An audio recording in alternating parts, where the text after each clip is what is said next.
show.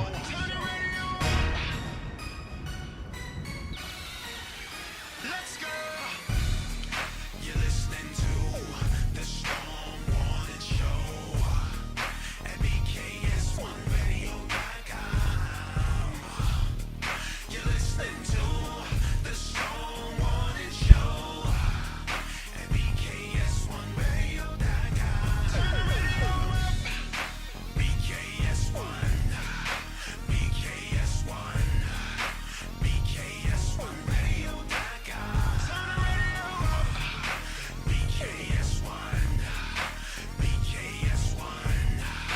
BKS1Radio.com. Turn the radio up. You're listening to the Storm Morning Show at BKS1Radio.com. You're listening to the Storm Morning Show at BKS1Radio.com. Turn the radio up. BKS1. BKS1. BKS1Radio.com. Turn the radio up. BKS1. BKS1. BKS1Radio.com. Turn the radio up. Wyclef Jean, BKS1 Radio. Let's go. This is Essence Atkins, and this is BKS1 Radio. Hi, this is Melba Moore, and you're listening to BKS1 Radio. Yo, check it out. What's the deal? This the chef. Giving a big shout out to my peoples. Big KS, you already know what it is. Salute. What's up? It's your girl Monifa, and I'm hanging with BKS1 Radio. Hi, I'm Iyanla Van Zandt, and you're listening to BKS1 Radio. BKS Radio, baby. Hey, this is Jasmine Guy for BKS1 Radio. What's going on? This is Lamont Rooker, and this is BKS1 Radio. Shout out to BKS1, the best kept damn secret in the business. Hey, what's up? This is Raven Goodwin from BET's Being Mary Jane, and shout out to BKS1. Hi, this is Leon. You're watching BKS1 Radio. BKS1.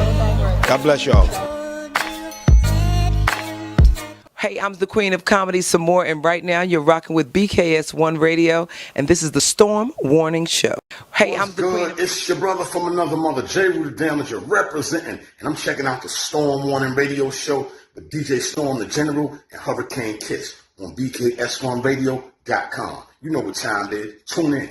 Peace. What's good? Go. Hey, what's up? I'm Chauncey Black. I'm E. Williams. I'm Mark Middleton. I'm Levi Lou. And we are Blackstreet.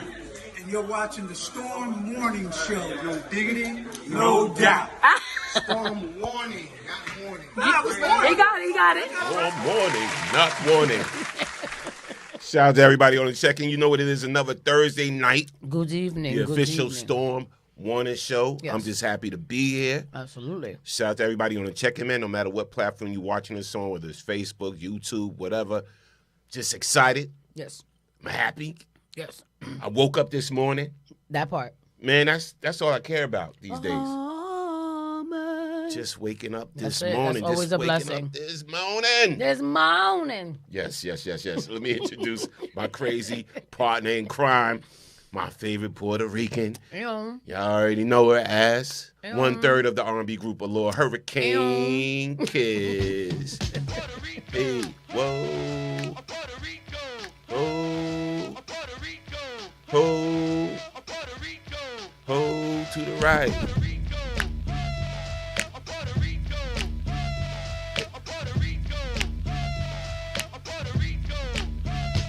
Yo, we did it on point. That's don't say Today. Give ourselves Today. a round of applause. No. And we still gonna work on this man's theme music. Next week we're gonna have it together. But as always, this show would not be possible. The station, everything about BKS1 Radio would not be what it is without you and Chocolatito, all the team, everybody, man. Yes. Whoever's a part of the beauty of it all. Absolutely. DJ Storm, Norm the General. El Chocolatito, El Jefe, as I like to call him. Hey. My man, 100 grand. Listen, how you feeling though? I'm feeling good. You had a busy week. Yeah, it was busy. it was very busy. I just let me just say this real quick. I'd be remiss if I didn't Give some love to DJ Mr. C. Yes. It's his birthday Aww. today. Is it his birthday today? I believe it is today, right? I think it's C's birthday today. Damn, that's crazy. Yeah, but let me give some love Yes. to DJ Mr. C. Rest in peace. Yes, yes. And today's my little brother's birthday, even though I'm mad at him and I told him I was going to blow him up. But happy birthday to my little brother. Jota, I love you. Yes, yes, King yes. in the ass. Shout out to Elder Jason Hawks on the check-in. Shout out, Terrence yes, Harris. yes, yes. I see you. Mm-hmm. Peace and blessings to everybody on the check-in.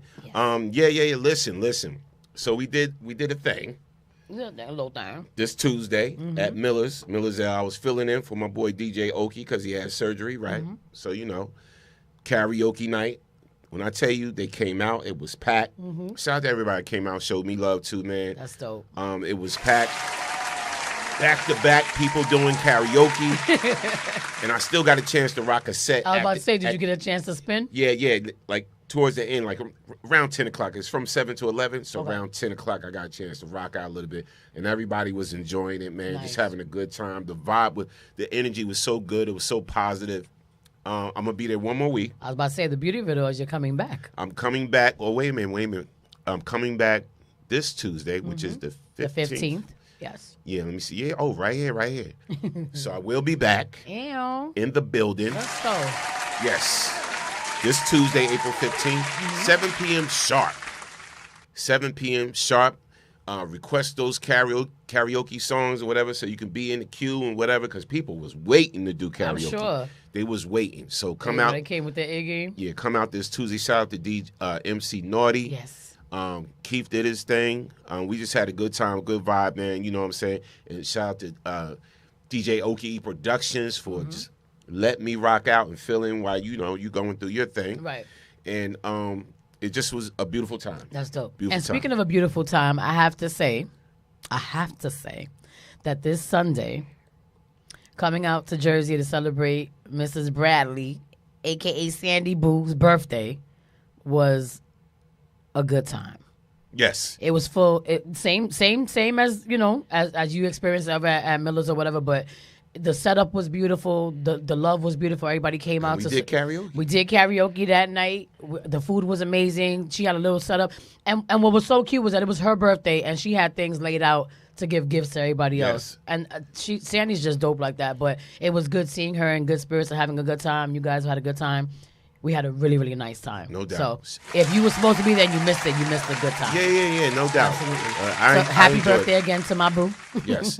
Yeah, I enjoyed myself. Yeah, it was fun. It was a lot of fun. Again, a lot coming up. Oh, don't forget.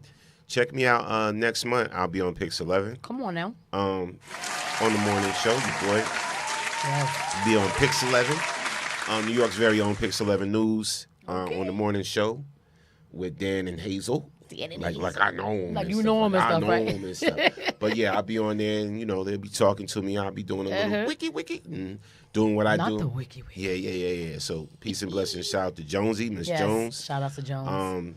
With Jonesy's Juice on Pix 11 and everything. So check your boy out. I'll be absolutely in the building. Beautiful things are happening. Yeah, I'll be in the building. Also, got some news for y'all. So those that are interested in learning how to DJ, the process has started. It will be official. I will be teaching DJing at the Plainfield Performing Arts Center. Nice. Now, here's the beautiful thing about it. So I used to do classes here at the station, but I had to charge, and it wasn't crazy, but I had to charge something, whatever like that, because, the students with me at my own facility, you know what I'm saying, we make sure we got them lunch, right, everything. At the end of their course, of the DJ course, I gave them like thousands of dollars worth of music at the end on their own hard drive that they can take with them and start them on their DJ journey and everything. So I will be doing the same thing, but in a bigger capacity at the Plainfield Performing Arts Center. Shout out to the city of Plainfield. Absolutely. That I partnered in a partnership with to do this thing. And guess what? It will be free. It will be free to the public. So when the announcement is made, when I make the official announcement in the posting, you see the city of Plainfield make the official announcement. Make sure you register fast, right? Because it's going to be limited per students. I'll be doing 2 classes, not one, but 2 classes every Saturday. 2 classes every Saturday. And because of the city of Plainfield, it's going to be free. So thank the mayor, thank the Performing Arts Center, and just thank the city of Plainfield because it's going down. So if you really want to learn with me, you're going to learn the history of DJing to where it's at now. And by the time you leave, you'll be able to make your own coins, have another skill set under your belt. Yes. All right, as a DJ. All right, so salute to the city of Plainfield. That is definitely going down. Now, let's get some things started. So, I got to promote NJ Pack, though, first. Yes, absolutely. So, NJ Pack is going down April 27th with none other with than... the Chocolate Wonder. Yes. Some real R&B. Yes, that brother R&B. got that voice. Yes, he does. He started off with that Coca-Cola commercial, right? Then he became a superstar. Yes. And everything. But Tyrese will be in the building. Featuring some Blue Eye Soul. John B. It's going down NJ Pack, yes, April 27th. Get your tickets at njpack.org. This is going down. Get ready for an intimate evening. Tyrese. Up close and personal. It's Tyrese live. April 27th at NJ Pack with special guest John B. An intimate evening with Tyrese.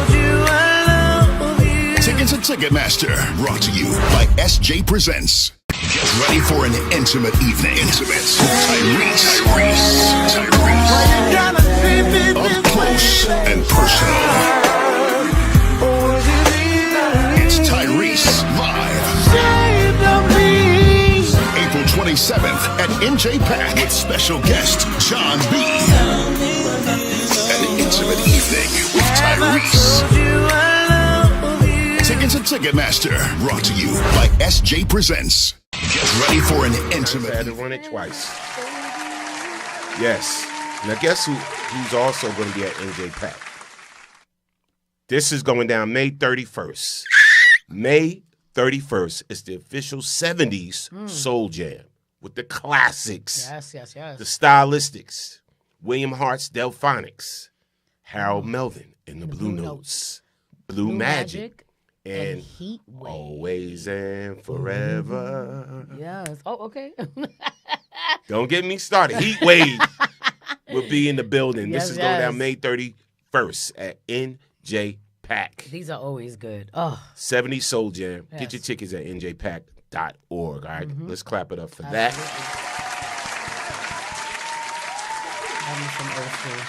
Yes. Anything you got coming up you want to talk about? Yeah, I have to actually send you everything so we can put it up. But July 12th, we are going to be in the Bronx with Chuck Chillout. Give me 2 seconds. Chuck Chillout, Curtis Blow, Coffee Brown, MC Sticky, a couple of other people I don't want to forget. I have to send Norm everything. I've been a little behind on that. We have Funkmaster Flex's birthday party in August. We're going to be performing alongside of Soul For Real, Christopher Williams, Carl Thomas. So that's exciting. And as you know, we've been promoting the St. Martin trip with Jonesy. The I'm a 90s Girl event is going down in St. Martin. You can go and get your tickets at ultimatesoulescape.com. It's on our page. You can follow us on Official Allure 97 on Instagram, TikTok, etc. And we have all our flyers up. By next week, I'll be able to get everything to him so we can, show you guys. But if you follow the Official Allure page and Finding My Purpose 10, you'll be able to see all the flyers there. But there's a few things jumping off that we're excited about. A lot of things jumping off. Yes, absolutely. All right, so I got a movie. Every week I'm trying to do a movie pick of the week. Okay. So I got something for y'all to watch. I watched it today. Oh, Lord. Viola Davis got a new movie out. It's on Amazon Prime. Just came out. It's called G20. When I tell you this lady... First of all, I love me some Viola. This lady killed that movie. For real? Like, she rocked out. She did her thing in this. G20? And she produced it.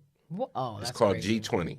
That's dope. It's on Amazon Prime. And she was actually playing... She was the president. Action? She was the president of the United States. Oh, yeah, it's action. Yeah? She did her thing. That's dope. Yes. She's incredible. Yeah. And she also just got her new, she just got her wax figure at Madame Tussauds. Did you see that? Yes. So Super shout out dope. to Viola Yeah. Davis. Absolutely. She did She's a thing dope. on G20. It's on Amazon Prime. Make sure y'all check that out. Make sure y'all support that. Also, V. Bozeman. She got a new film out. I like her. Yes, V. Bozeman. She got a new movie out. It's on BET Plus. It's called Soul of a Sister. It's called Soul of a Sister, and it's on BET Plus. Check it out. It's pretty dope. That's so crazy because you've been promoting this and I didn't even realize that was her. Yeah. The hair threw me off.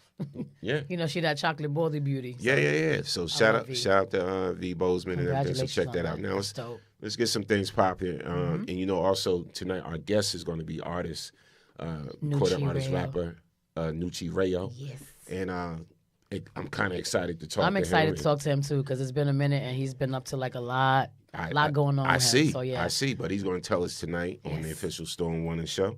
So, and then we got some serious topics, man. Some serious relationship topics. Yes. Just talk about some current events, things that's been going on around the world, all of that. So, make sure y'all tune in. I guess should we get into one or should we wait for Nucci or what's going on? Because I can get, you know me, I can get into some things. Touch on a little something, then bring him in. Right? Yeah. Shout out to Mal Davis. Shout out to Sandy. Sandy B watching La Frenchie Bowman. Hey, sis. La Frenchie. La Frenchie. Yeah. My beautiful sister. Did you hear about in this crazy world right now with, you know, and it's funny because with that old boy that's in office now, you know, a lot of the racism and stuff is coming out. Yeah. And he's creating that environment for people to just think they can talk to people any type of way and do any type of thing. Did you hear about the 3 Muslim girls that got beat up? No, I in did Texas? not. Come on. 3 Muslim girls got beat up. Not only beat up and stabbed. At a school. Jesus Christ. All right, serious, so man? 3 Afghan girls beaten and stabbed by 20 students. Come 20 on, students. Man. In Houston, Texas, of all places. What is? And the only video got up was this cloudy video. You can't really see what's going on. This is crazy. I'm glad because I don't even want to. Yeah, you can't even see it, but it's like a little 6-second video.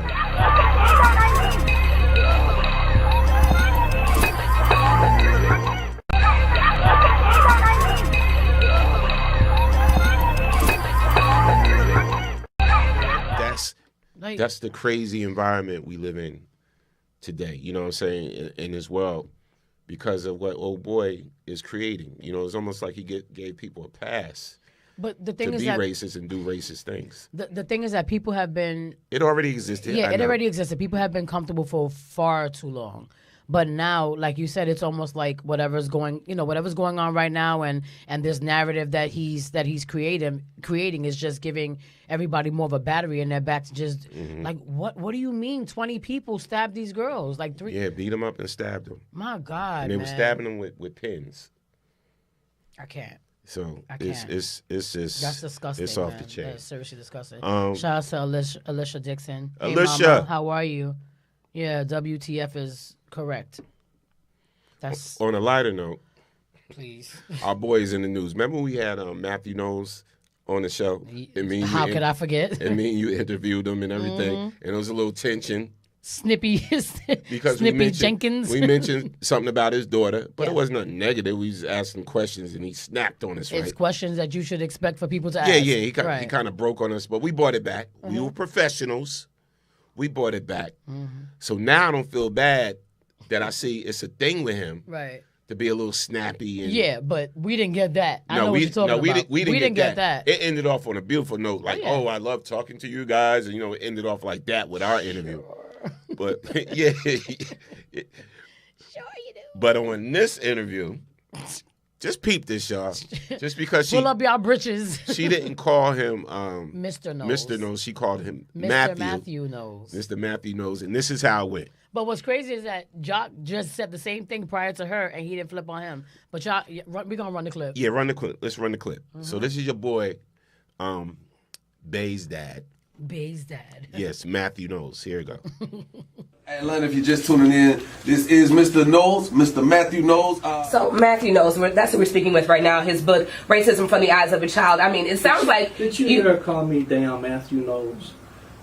Nobody calls me Matthew. What do you want to be called, sir? You tell me, because it's your Mr. world. No. Oh, Mr. You don't like your first name? No, I'm 66 and a grown-ass man that's accomplished a lot of things. You see, anyone 60 in their 60s, you say Mr. or Mrs. And I do. And I'm from the South, born and raised. However, my mama would be really disappointed. People that call me Matthew are people that I know that they're friends of mine, and we're in the same circles, financial circles, and in those type of meetings. But nobody. I feel you. You in a whole nother tax bracket. You better put a Mr. on that thing. Don't get your ass on up, bro. Hey, Atlanta, if you're just tuning in, this is Mr. Knowles, Mr. Matthew Knowles. So Matthew Knowles, that's who we're speaking with right now. His book, Racism from the Eyes of a Child. I mean, it sounds like... Did you hear her call me? Jeez. He didn't have to do that. Okay. He didn't have to do that. I'm going to say this, because I was raised to... you suck. I was raised to address my elders as such, like Miss Tina, Miss this, you know what I'm saying, Mr. whatever. What I didn't like about that was the fact that Jock had just said, so we have Mr. Knowles, Mr. Matthew Knowles. He said both, right? So why did you flip on her when she said it? Right. Like, it's almost like he tried to embarrass her. Right. And that's not cool. Like, I didn't think that was necessary. Like, you're doing too much. Yeah. You're dragging it. I get the whole respecting your elders thing. And again, addressing someone as such, that's always a thing. But Jock just said the exact same thing, and he didn't make a mockery out of him. Yeah. That was corny. I'm with Alicia on this one, because he didn't have to pop off like that. Yeah, he didn't have to pop off like that. And to me, he's just extra, man. Mm-hmm. Like, you extra, Yeah. Bruh. Talking about Bruh, what you've you accomplished. more of a diva than your daughter. Baby. I'm just keeping it 100. We already got the interview, so I don't care now. Right. But you more of a diva than your damn daughter. Yeah. Both daughters put together. That's true. Like, damn, come on. Now you that was crazy. It wasn't like she was being disrespectful and or calling out his name at all. And she wasn't disrespectful at all. But she handled it well. She could have very well retracted with something disrespectful, and she didn't. So I give her that. But it's just a simple fact that, like I said, both hosts address him. I'm a grown man. I'm 60-something years old, and you know what I've accomplished? Okay. Sheesh. And I've seen people accomplish way more than him that didn't snap off like that. Yeah. So, that's bless your heart. That's a little ridiculous. Yeah, bro. bless your heart, though. Extra. Whatever. And I'm gonna post this up, and I'm gonna tag him in it. You gonna email you? Yeah, listen, I'm gonna tag him in it. Look at him. Yeah. Because you can't be doing that, man. My gooseness. That was kind of whack. People who need people. I'm saying. Did you see? We didn't show this. Yeah, I'm gonna show this real quick. So keep it 100. Yes. I want you to tell me the truth. Okay. Alicia, I want you to tell us the truth. Listeners, I want y'all to tell us the truth. Yes. Did you ever dine and dash? Dine and dash? No. You never dined and dash? Hell no. Did I? No. I In would your be life, like, never ease up sleep. Yeah, you are kind of scary. Dang, Norm. Thanks. Not scary. It's just something that it's a. When you was young, you never did it? No. It's a jacked up thing. Yeah. I ain't gonna lie. When I was young, I did swipe a couple of penny candies here and there in the store when nobody was looking. But it's kid stuff. But never have I ever gone to like a restaurant, had a meal, and then wait for nobody to look, and then. As a teenager, I did it. Never. Really? Yeah, I did it at Red Lobster. Damn. I would be too scared to get arrested. Yeah, I'm here. Mr. Bradley. Yo. Come with us, sir. Oh, no. We heard what you said on your radio show. Yeah, for real. But this was years ago. I was in my teens, and I was sitting. I forgot who I was with. I think I was with one of my boys. I only did stuff like that with one of my boys. But I could tell you was a knucklehead. Yeah, so I was in my teens. You might do more stuff so than I was like, we looked at the bill. I was like, damn, this is $80. You know, $80 is a lot. Back then, yeah. You know, it was a lot. So I'm saying, this is $80. Like, damn, what y'all order? So you're like, yo, front like you gotta go to the bathroom. Just act like you gotta go to the bathroom. Then I'ma go, whatever. And then we just dip out. Dipped out, got out in the parking lot, just laughing about it. Jumped in the car. What? Yeah, I did it. Yeah, no, I never. So here's a story about these people dining and dashing. Oh no. Yeah, here's a clip. The incidents they've recorded. It's an industry of pennies and nickels. So when you get these dine and dash incidences, you know what I mean? You know, the consumer or the people that are doing this dine and dash might think, oh, it's just $100. Yeah, but it's hurting the bottom line. Now, a police report was made. Chicago police are now investigating. If charged, the suspects could face a Class A misdemeanor for theft of services under the amount of $500. That's punishable by up to 1 year in jail and a $2,500 fine. And chicken wings, Alfredo, and washing it all down with flights of drinks. It's not violent, but it's a crime, and it affects us, and it affects our bottom dollar, and it affects our team members. They were spotted on surveillance, leaving one by one within 30 seconds of the server stepping away. They also forgot that they signed up on the wait list before being seated, including their name and phone number. And to add insult to injury, they posted this onto social media, thanking the restaurant for the free food while laughing at waitstaff like Chloe Jackson. I'm here 3 days a week. Their greedy crime comes with a much heavier cost.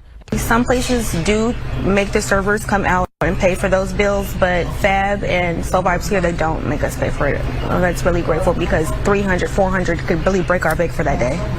Sadly, dine and dash incidents are on the rise. The owners run 2 Soul Vibes locations and 3 I Can't Believe It's Not Meat restaurants. And in the last 6 months, they've seen an uptick in these type of incidents. These are just a few. Devouring chicken wings, Alfredo, and washing it all. Listen, I'm going to keep it 100. You don't do that in no black-owned business. But my whole thing is You don't this. do that in no business. But no, definitely not in no black-owned Like, my whole business. thing is this. Like, I've seen certain, like, different scenarios of people who maybe just don't have it. They're hungry. You never know. I'm not saying that makes it right. But to do that and then post the place and then thank you for the free food, I don't understand why people nowadays like to do stupid-ish and then leave a paper trail. What's your point? You're on your social media beating up people. You're on your social media going live, shooting somebody in the street, killing somebody in the street. Right. And think nobody gonna catch up with you. Like, what's wrong with y'all? Yeah. And for somebody's birthday. So y'all couldn't afford to go out for somebody's birthday, but you went out anyway just to and I feel extra bad for the waitress as well because those jobs aren't easy. You know what I'm saying? You don't get paid a lot. So to have somebody do that and you wait on, that's messed up, man. Yeah, because I think they got to pay for it, right? It come out. I'm not check. exactly sure if it comes out of their check, but if it does, that's even more like that sucks. Because why should you be held responsible for somebody doing that? But you know what? I made up for it over the years, right? Because I told you I did this when I was a teenager. Right. So when I went into Red Lobster one time, right? This is when I, I was a little bit balling. When I started balling a little Give her something. extra biscuits. Yeah. So nah. So I tipped the waitress $50. Right? Then my meal was only like $30. Okay. $30-something. I tipped her like $50. And then I went back a month later, and the same waitress was in there. I tipped her like $30. Your guilty conscience had a hold Yeah, I tipped her like $30 twice. or whatever. Yeah, so I'm like, okay, I got y'all $80 back. Damn. Even though it wasn't the same people. Right. You know what I'm saying? But I felt good about it. Oh, wait. So Alicia said, went to the bathroom and bounced with the laughing, crying faces. She said, it kicked me off. She goes, okay, I'm back. I was young. Mine was a dare. So, Alicia, you dined and dashed too, girl? All right. So go back to that same restaurant, Alicia, so you'll have good karma. See, so he think by him going back and tipping the girl twice washed it away. It washed away your sins. Oh, it did. Happy day. It did. Damn it, Norm. It did. I guess. So, we're going to talk about this. Oh, God. Since we waiting on Nucci. You heard about the teacher, right? That wrote the N-word on the whiteboard. He wrote the student. I've been a little bit under a rock this week. The students dared him. Or whatever, and he wrote the N-word, right? So he wrote like N-I-G-G-E, right? And the students screamed, white students. It was like, no, put the R, and then you got to say it. His dumb behind did it. Yo. He got fired. As he should. Right. As he should. But here's the clip. Okay. Peep this, y'all. Thoughts. I want y'all thoughts on this. Wow. Feel like now there's a bunch of kids walking around that school thinking this is okay. And it's not. They're lucky their faces weren't in that video as they were cheering, because this could follow them. And as for Mr. Walker there, I don't know what to say other than this is disgusting and disappointing, and you deserve everything that this does to your life from here on out. It's going exactly where you think it is. It's 2025 in high school in Georgia, and that's about to go exactly where you think it is. R.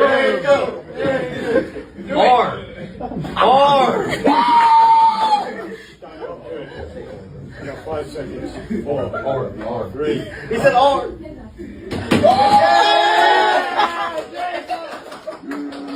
Now, there's a phone number on that video. No reason to call it. The school actually acted pretty swiftly and fired the teacher who did that. Now, they failed to identify who he was, but pretty much the internet took care of that. It was assistant wrestling coach Robert Walker. And all that can be explained as far as what was going on, the only explanation given was they were playing some sort of a game. What game was this that they thought that was okay? More importantly, yeah, he's been fired. But I heard a room of what looked like mainly white male students cheering him on. This feels like a I want to be cool with the bros moment while he did that. Like he's trying to get the approval of those kids. And as one parent in an interview I saw said, I feel like now there's a bunch of kids walking around that school thinking this is okay.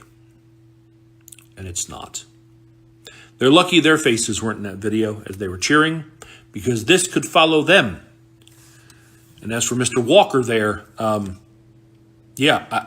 don't know what to say other than this is disgusting and disappointing, and you deserve everything that this does to your life from here on out. That's so disgusting. Like I said, comfortable. He got fired. Good for him. Good. But he deserves way more than that. First of all, I love, and I'm so mad at myself that I'm forgetting his name, the person who has that page. Mm-hmm. He's so for the culture. He's always posting stuff and putting people on blast or whatever. I love him to death. But the fact that you know what's so cringe about that whole situation, that I hate to say that for the majority of of the subject, I think a lot of people are so like desensitized to that type of ish. Right. People are so comfortable with doing stuff like that, but it honestly makes my blood boil, because there's not so much. We could say a lot about Caucasians, right? We can say a lot, and I'm sure they would probably be offended or whatever the case may be. But honestly speaking, like seriously, like there's something so disgusting and so heart-wrenching about that type of stuff happening, especially in schools and in environments where you're supposed to be teaching kids how to interact with each other and engage and just be togetherness, like whatever. I can't even get it out because I'm so freaking mad. Because how do you feel okay being a teacher and as old as you are? Yeah, that's crazy. And you're engaging in that shit with young students? Yeah, that's crazy. Like, he should have known better. He deserves to get his ass whooped. I'm sorry. Yeah, that might follow. I'm sorry. That might I follow. hope it does. But again, like, seriously, that's disgusting. I hate to say it's Georgia. And they get away with it. Yeah, and they get away with it. Man, listen. And your president thinks stuff like that is okay. When you say your president, who are you speaking of? Because you're not speaking to me. I love you, but you're not speaking to me. Nope. No, sir. Yeah, I think we got Nucci in the building. Yes, Nucci we do. There he is. What's going on, people? Yo, salute. Salute, King. What's going on, man? What's up, man? Everything's good. How's everything? Thank you for having me, first of all. Thank you for being on. We appreciate you. No doubt, man. Listen. Without further ado. Yes, man. Special guest in the building. Artist. If you don't know, now you know. Nucci Rayo. That dude. That guy. Yeah, listen, man. One thing I always liked about you is that you from Jersey. Yes, sir. You from Jersey. Yes, I love when dope artists are from Jersey, you know, because we got so many that come out of Jersey. Yeah, you know, because you know when you talk rap and hip hop, and people that got the dope pen and dope flow, whatever, everybody, you know, it's always New York, and I love New York. Of course, yeah. I'm a part of the culture. But we always gonna rep where we from, right? But yeah. When Jersey artists are dope like that, you know what I'm saying, and it's like you got a nice pen. Salute to you, man. Yes, Salute absolutely. I appreciate that. What part of Jersey are you from? Plainfield. Oh, okay, true. I think I knew that already. I knew from seeing you around out there, but I just thought, you know, that's just where you be at. But yeah, that's dope. Yeah, we know a lot of mutual people, man. Grand G. Yeah. You know. I mean, he's the one that he pretty much put me in the game. Okay.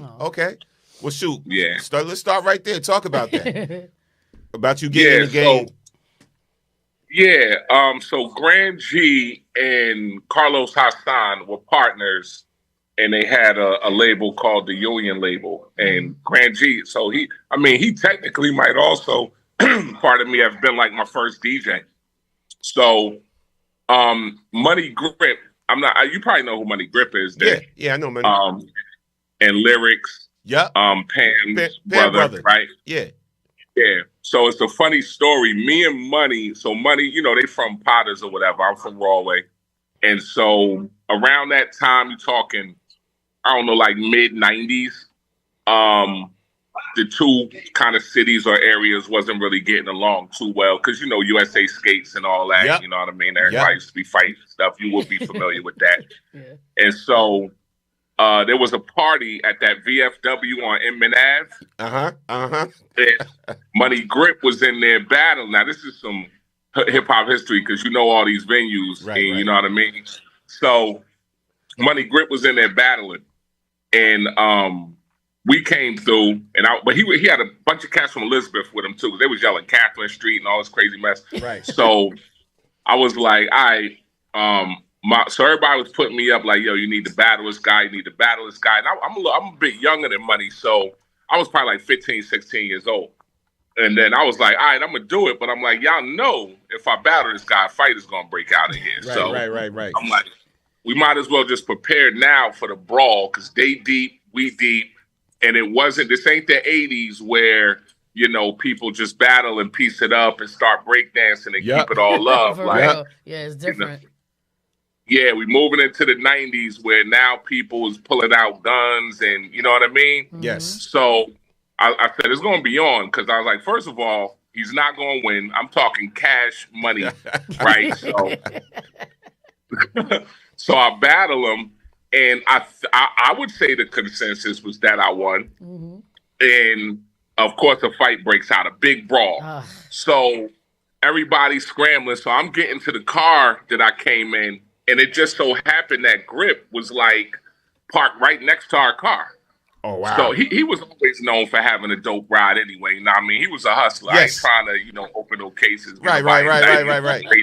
Be happening now, but everybody know Grip was a hustler. So he had some kind of dope whip with a system in it. And you know what I mean? And so he was like, yo, you dope. You know what I'm saying? Like, you know, if I ever get on or whatever, I'm going to holler at you. And I'm like, all right, like, this is not the time for this. You know what I'm saying? Like, the whole parking lot is going crazy, fighting, rumbling. So I get in the car, he get in the car, boom, spin off. Now, I don't see him up close and personal for years.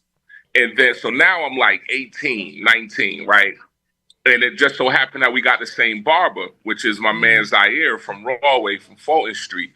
So I'm coming to Zaire, and he like, yo, this cat, you know, the cat Money Grip be looking for you or whatever, telling me if I ever see you there. And I'm thinking to myself, what is this guy looking for me for? Because, you know, it's all about how you process information. Right. So I'm like, looking for me, like, you know what I mean? So I'm on the lookout now. Like, all right, well, when I see his car, like, now I know he looking for me. I'm looking for him. You know what I'm saying? So then Zai called me one day and said, yo, the cat is here. You know what I'm saying? He wanted to holler at you about some music stuff. So I said, oh, okay, that's cool. You know what I mean? So I went through there and we just kicked it. He said, look, I got a situation, got a group called the Union. Like, it's really about to go up. Like, I want to put you down. You know what I mean? I could take you to Carlos Hassan and Grand G right now. And so I was like, all right, I took a chance on it, jumped in the whip with him. We came out to Plainfield, and I met Grand G, I met Carlos Hassan, I met Nino Villanova, who was part of the camp at the time. And then they had they already had a single deal or whatever, or an album deal with an independent label. I forget the name of it, but so we start recording the album like right away. Like Nino, like they asked me to spit. Now the funny thing is, at the time, I was so raw and fresh with it. I didn't even write in verses. I just wrote till I was finished with the thought, right? So it was not 16s. So when he asked me to spit, I'm spitting for like 7 minutes because you're used to ciphers, right? And trying to dominate. And you know what I mean? You know, those times you could be anywhere. You could have been Woodbridge Mall. You could be anywhere. Somebody gonna ask you to spit. You just trying to, you know what I mean, go off. So I'm just spitting, and he just letting me go. So when I was done, he was like, yeah, it's on. And I pretty much, I believe it was either that day or like the very next day, like Carlos and Nino, like they like took me to like the ATM machine and like gave me some money and was like, you know what I mean, you down with the union now. So I'm like, all right, let's do it. You know what I'm saying? So then I just turned into like a workhorse with it. I said, well, this is time to take it serious. Because they was like, listen, this is, you know, an indie deal situation, but they like, it won't even take us a year to get you a major deal. So I was like, all right, cool. You know what I'm saying? I believed them. I had confidence in myself as well. I felt like I had it. So I was like, let's do it. So we started recording the Union album, but we recorded the single first, right? So once again, I don't know how to write in 16s yet, but nobody's picking up on this. They thought I was more polished than I was because I think my flow was polished, but I didn't get all that yet. I didn't write in song format. I didn't have a reason to. So they get me to the studio. You remember Unique Studios in Times Square? Yes. Yeah. So that was the first spot. So I go to Unique Studios and they like, yo, we're going to lay down the single or whatever. So my verse is 2 16s in one. So I get in there, you know, and you know how those sessions was. Everybody's there. You know what I mean? There's 30, 40 people in the room. You got to rap in front of everybody, basically. You know, you just better not be terrible. So I get in the booth. I used to like those session days, though, where, like, even when you went to do freestyles for DJs, everybody's there doing their freestyles, and it's like, you got to spit it in front of everybody. You're either nice or not, right? That's something that's missing in the culture today with these guys recording like bar by bar. Facts. And you know what I mean? They can't really spit, they can't perform, but we'll get into that. But so I spit the verse and they like, boom, that's going to be the single. Money jumps on it. I mean, these guys was moving at record speed because like 2 weeks later, it was on BET. It was on Rap City. Wow. Then it was on like that Saturday countdown. It came in like right behind Quiet Storm. Because once again, back to what we was talking about at the beginning, it's Jersey, right? And in the 90s, let's just keep it funky. For the most part, Jersey was dominating hip hop with the groups mostly. Right. But you got to think about it. You got Redman, you got Naughty by Nature, of course. Then you got Lords and Underground. You had Queen Latifah. All of them was dropping consistently from 90 to 2000. Right. So it's like, Tretch, that was really one of my first inspirations when he shot OPP in Rawway. I was like, oh, I'm on. I felt like I was on. Because I'm like, I'm seeing my hood on national TV with, you know, the biggest record, especially Hip Hop Array and all that. So I'm like, oh, if he could do it, I could do it. This guy lives 20 minutes away. You know what I'm saying? So Tretch has always been an inspiration for me. But once I saw it on Rap City, I was like, oh, it's on. So from there, Trackmasters saw it, right? They saw the video. And so I believe y'all was signed to them at the time because they when they called, that's what they mentioned, like, yo, where this ball? And it's so funny how things work because they hit me and was like, well, they hit them and then they hit me, you know, we did a little talking or whatever. But that whole circle was interesting, right? So it was like Trackmasters, then you had like Anton Marchand, Don Poole was in that circle, Mark Pitts, all of them, right? And so I even remember like Jimmy Henchman, all kind of cats.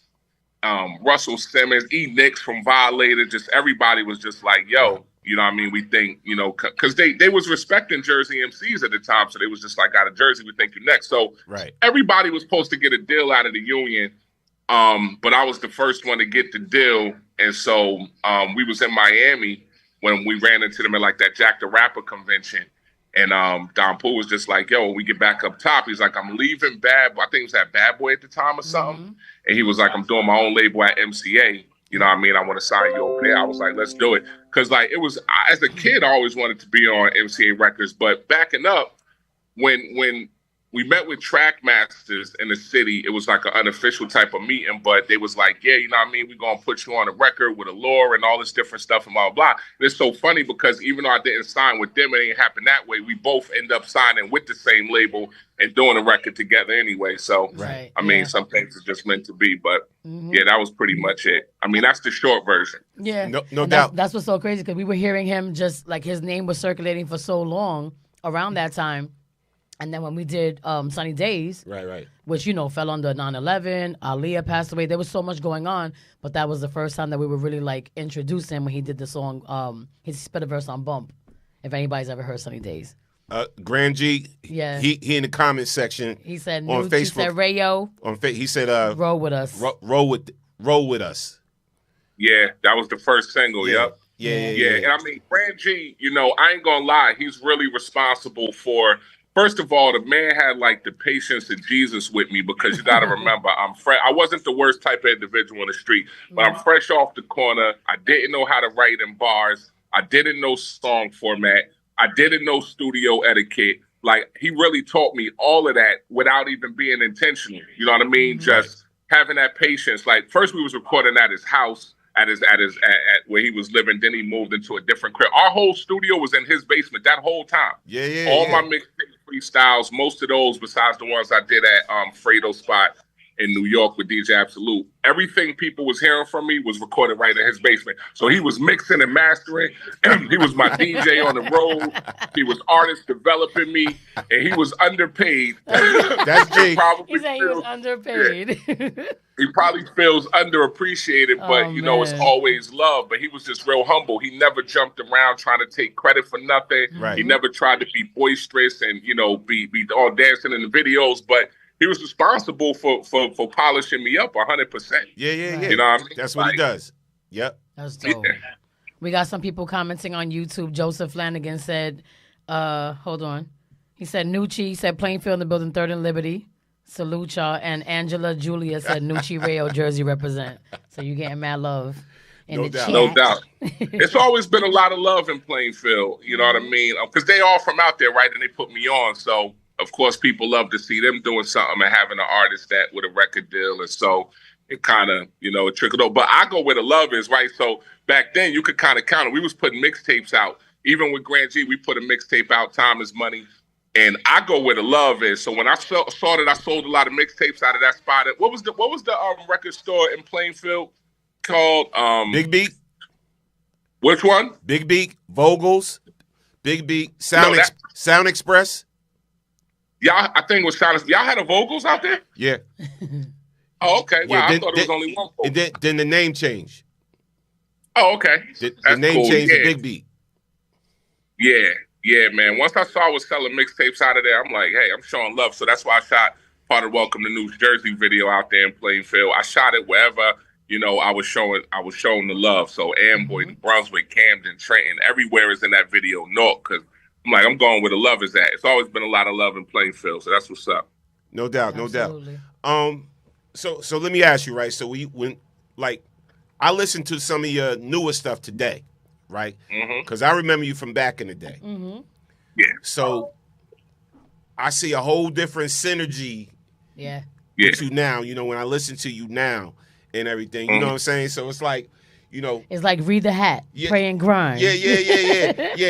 He went from them lyrics like to like God and blah blah. I'm like, okay. But it's still dope. It's still Nucci. Yeah, it's still dope. So just the whole transition from how you was flowing back then to where you at now, what caused that? What experiences you went through that actually caused that? Yeah, so the interesting thing is my mother, who she's a pastor now, but always been an evangelist, and she's very strategic with it. And so at the time, she's a playwright, right? And so she casted me in a play where I was playing I was always going to church as a teenager anyway. Like, for the most part, my mother got saved when I was young. So I was, grown up in a Christian household. I, of course, had a balance because my father wasn't all the way there the way she was. He was a DJ, of course. And then Tommy Jenkins is my godfather from Cameo. So What? It was. Get out. Yeah. Yeah, that's my godfather. We got the same birthday. That's my father's best friend. Yeah, it's my sister-in-law's ex. That's crazy. Oh, wow. Yeah, so, I grew up around the funk. So, always been in love with music. And so that was the real blend of my household. It's like music and God. So that's interesting. It's just coming to me like that right now. But she cast me in the play. And in the play, it's called Eternity. It's episodic where you see like an instance and then you see a person at the end of that episode either go to heaven or hell. And she cast me as a music executive who was going to hell, right? Now, I didn't even pay attention to this as much while I'm doing it. It wasn't until I watched it back. And watching it back was just like watching a powerful sermon where I was just like, if this is true, or more since this is true, but at the time it was like, if this is true, right? Where it's showing me like to, accept what Jesus did on the cross for my sins and follow him. And that this is the way, the truth, the life. If this is true, I'm like, everything has to change. Right. But I'm like, I've given my life to this industry, to this culture, to this whatever. How do I manage that balance? And then I just realized like, if you nice, you nice. Right. You know what I'm saying? Whatever you rap about, if you nice, you nice. So I just was like, once you have a new heart, you're going to have a new message in your music, right? And so it should, for the era I'm coming from, music comes from the heart. Right. And so, once your heart changes, the music changes. But that was pretty much it. I saw that and was like, oh, everything must go. You know what I mean? Because it was just nothing so attached to me that I'm like, yeah, I'm going to hell for this. I'm like, no, I'm changing everything. Right. You know what I mean? Right. So that's it, and it's just one day at a time, of course, but I'm like, I'm going to just pick up my cross and follow him. And that was that. But yeah, the beauty of it is nothing tragic had to happen. You know what I'm saying? But nothing. You know what I mean? Nothing of that nature. Because I was so far in my lyrics to the other side, people was wondering what the heck happened. Because, in that time, I went through so many phases in music coming out in the late 90s and then et cetera. So I was there for like the shock culture, Eminem type stuff and, whatever. So sometimes we would just get in the booth and try to say the most outlandish thing. Right. You know what I'm saying? And just try to talk absolutely crazy. And but people respect the transition because like I said, it's mostly hip hop fans that will be fans of me. And it's like, they just looking for you to be nice. Right. Bottom line, like whatever your message is, it just better not be corny. Right. No, facts.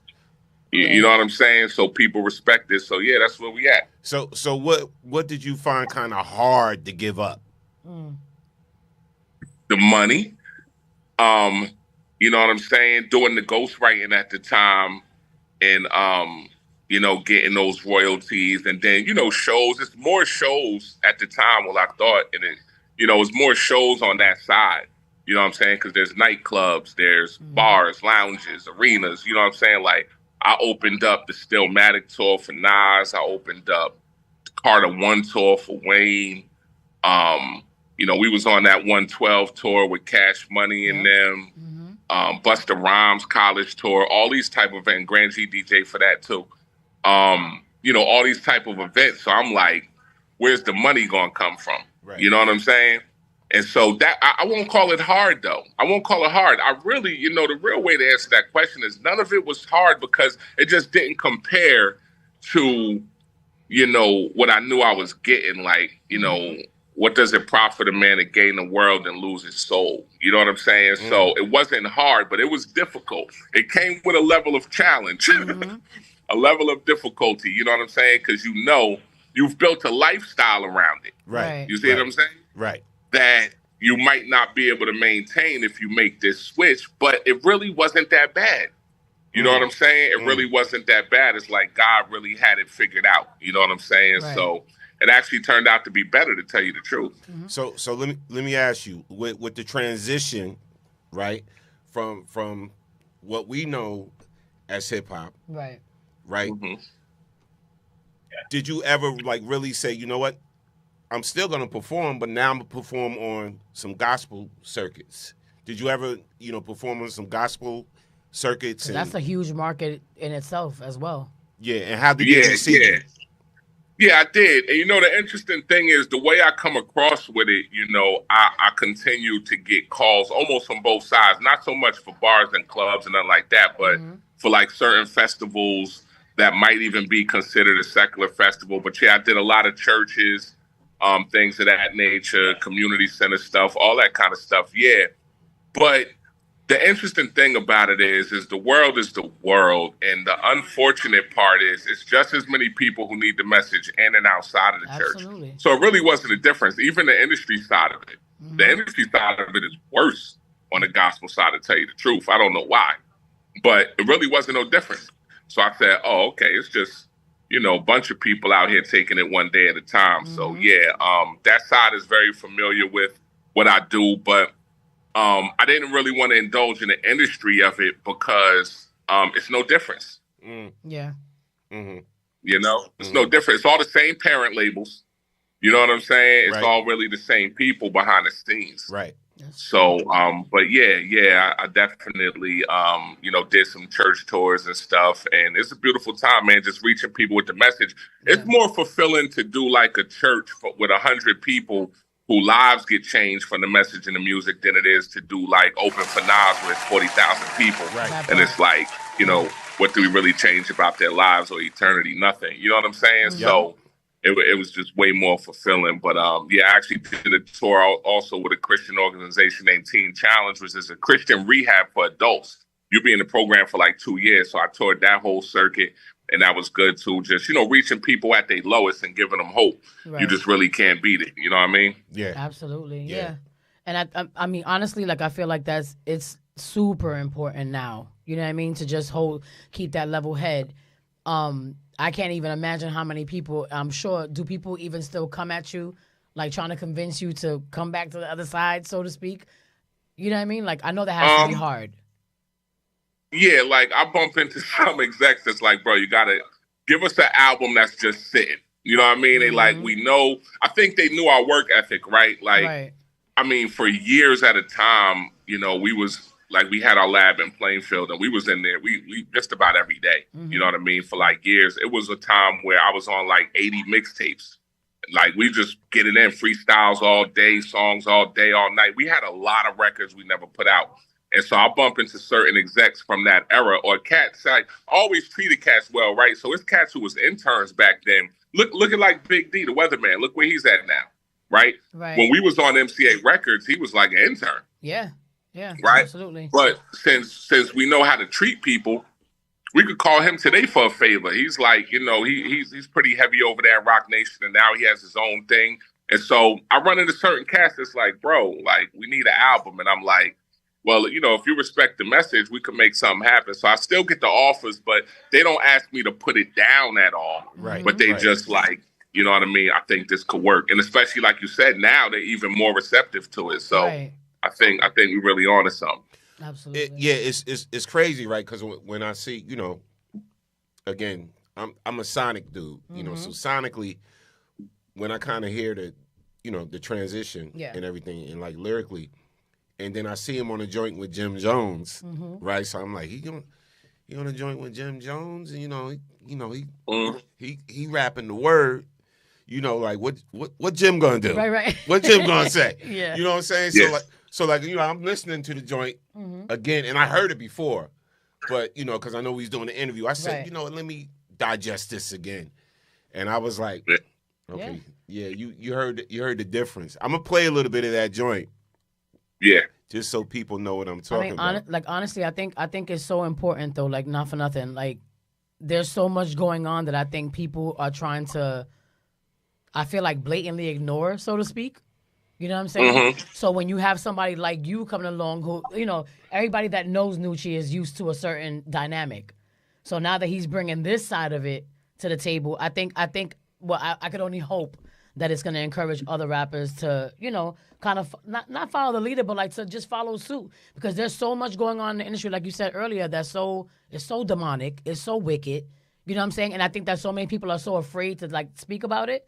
I've never gotten so afraid from Nucci ever. It needs to get. It needs to back get. Yeah, absolutely. To messages. I mean, granted, we got our Kendricks. You can still do what he does and still Yeah, but we got our Kendricks and you know J. Cole's and everything like that. But it's like, you know, it's all storytelling, but from a different perspective. But to me, it's not enough substance. It's not. You know what I'm saying? Absolutely in not. rap today, in hip hop today. But that's the thing. Like even before he started going this route, even before that, like I remember when we first heard him, there was just something always different about Nooch. You know what I'm saying? Right. But when you hear a joint like I'm the proof, you know, I'm the proof. You know what I'm saying? And it's like, you know, to the non-believers out there, whatever, like that, like I'm the proof. You know, he exists. You know, basically, it's like to me, like, because again, I'm a lyric connoisseur. That makes me want to buy, purchase, whatever when I hear substance. You know what I'm saying? It needs to get. And you back know to what, too?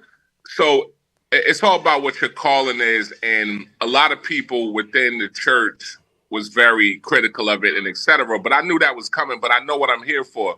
So I'm here to influence. And if you're going to be a light in darkness, you can't be scared of the dark. And that's with me. I'm not scared of the dark. So the influence is obvious. For example, Jim Jones just dropped the album. Now, you saw when we did that record, 2021. He just dropped the album. What's the name of the album? Oh, man. Look up the name of Jim Jones' new album. Damn, and I just saw it, too. I know he just dropped the new one, though. I literally just saw the title, like, last week and forgot that quick. I forgot that quick. All right, hold on. Here we go. I'm going to be mad at myself because I know it. Was it newest at the church? At the church steps. At the church steps. Thank you. That's what it's for. It's to I'm here to influence them. Like I came out of that. I speak their language. They respect me. So when I reached out to Jones for the record, he's like, no doubt. He's like, I was raised in a Christian household. You know, I don't know how I got so far away from it. I don't know. Fat Joe. Quick conversation with him. He's like, bro, Fat Joe told me that he thinks he should have been a preacher, and that's where he might be headed. Wow.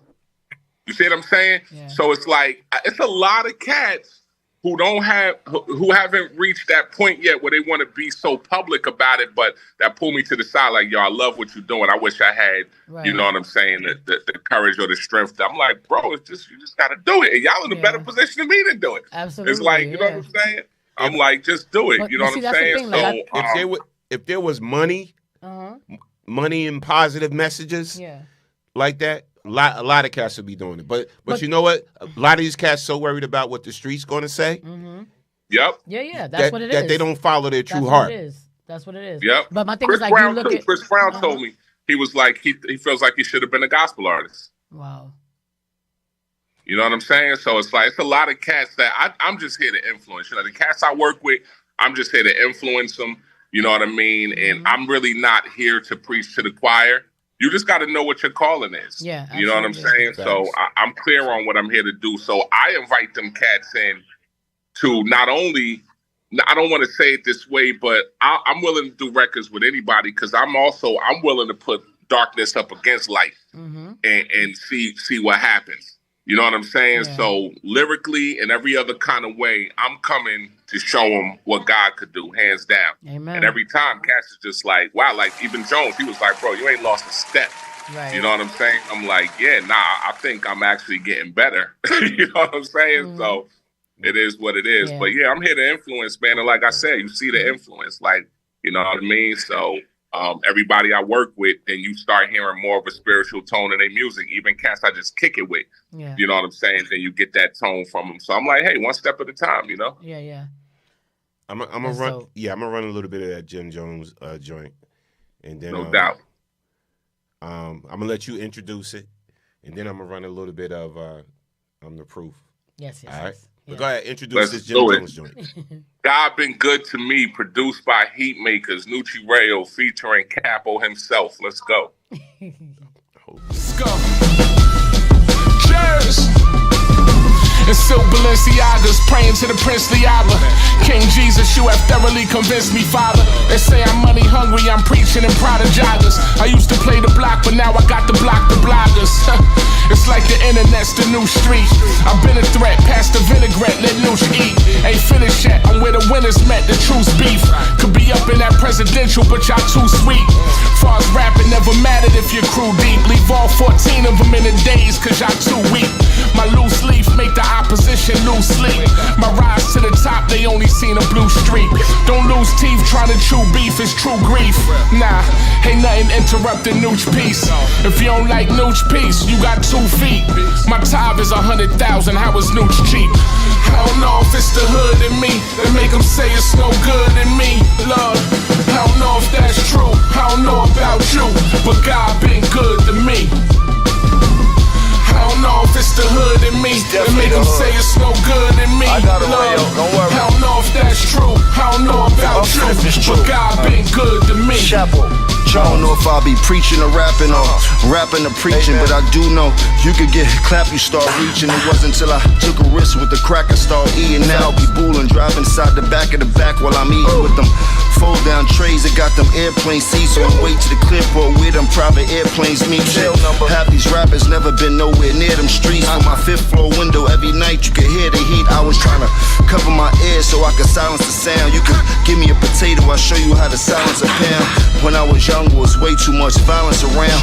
Now that I'm older, I'm trying to see how violins would sound. Cause you can fit an orchestra inside my backyard. It's a fact. Cool, cause nobody is forcing you to act hard. I'm telling you, that might bring about the wrong element. Cause these niggas I'm with sure don't give a fuck like they celibate. I don't know if it's the hood in me that make them say it's no good in me, Lord.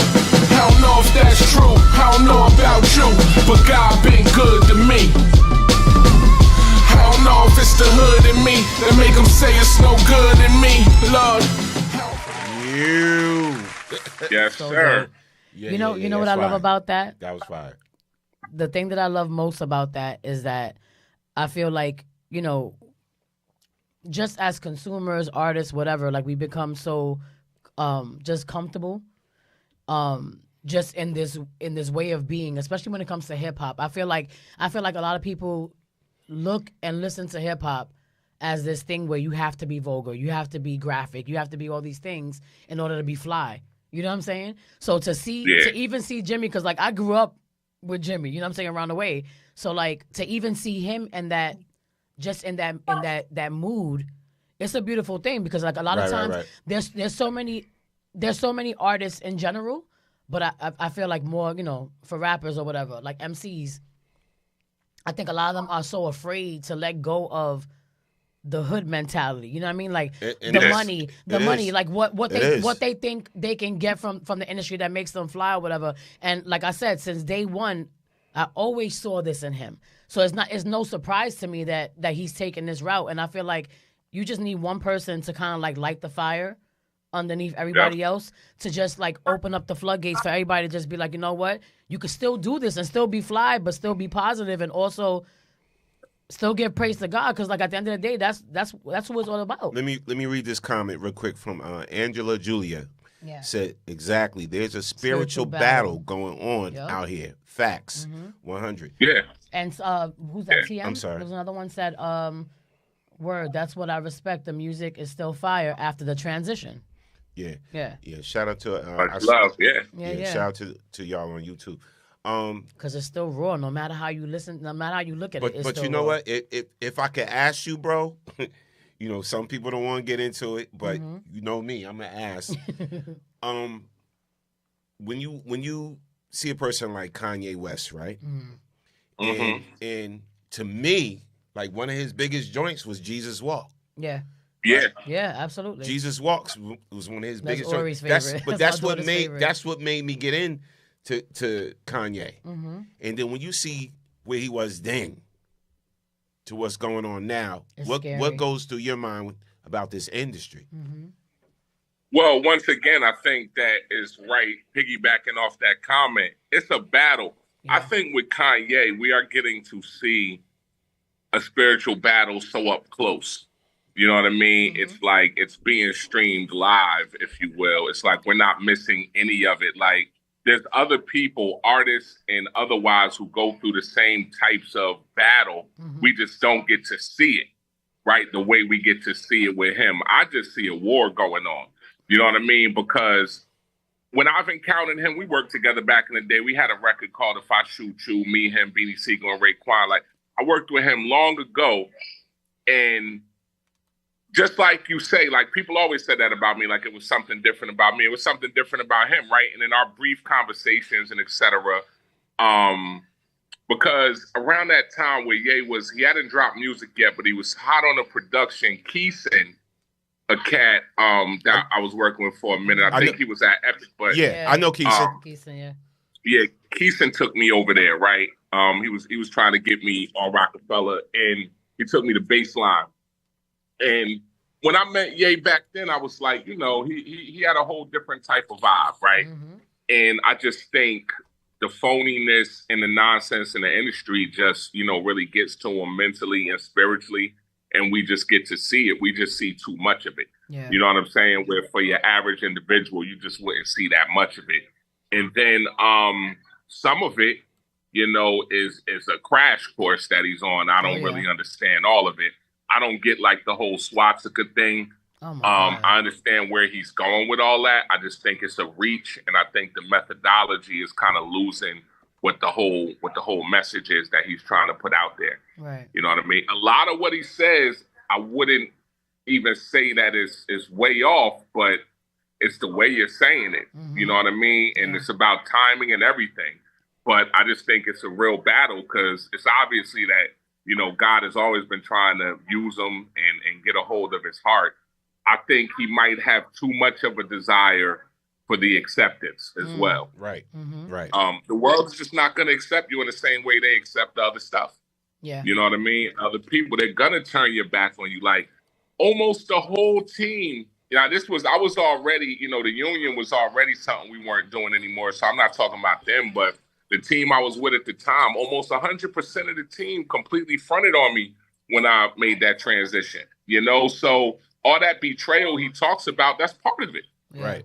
You know, it comes with the territory, you know, but he just put too much weight. Y'all know how this industry is. Oh, yeah. Man, I've met with people who be like, you know what I'm saying? You my brother for life. You never speak to him again. You know what I'm saying? Facts. I remember, you know, even when I met with, you know, I'm going to just, you know, we keeping it real. I'm going to just even say names. Even when I took, when I was signed to Addicted for Life, Absolute's management, still, you know, doing my stuff with my guys from the union and stuff. But we met with Mobb Deep.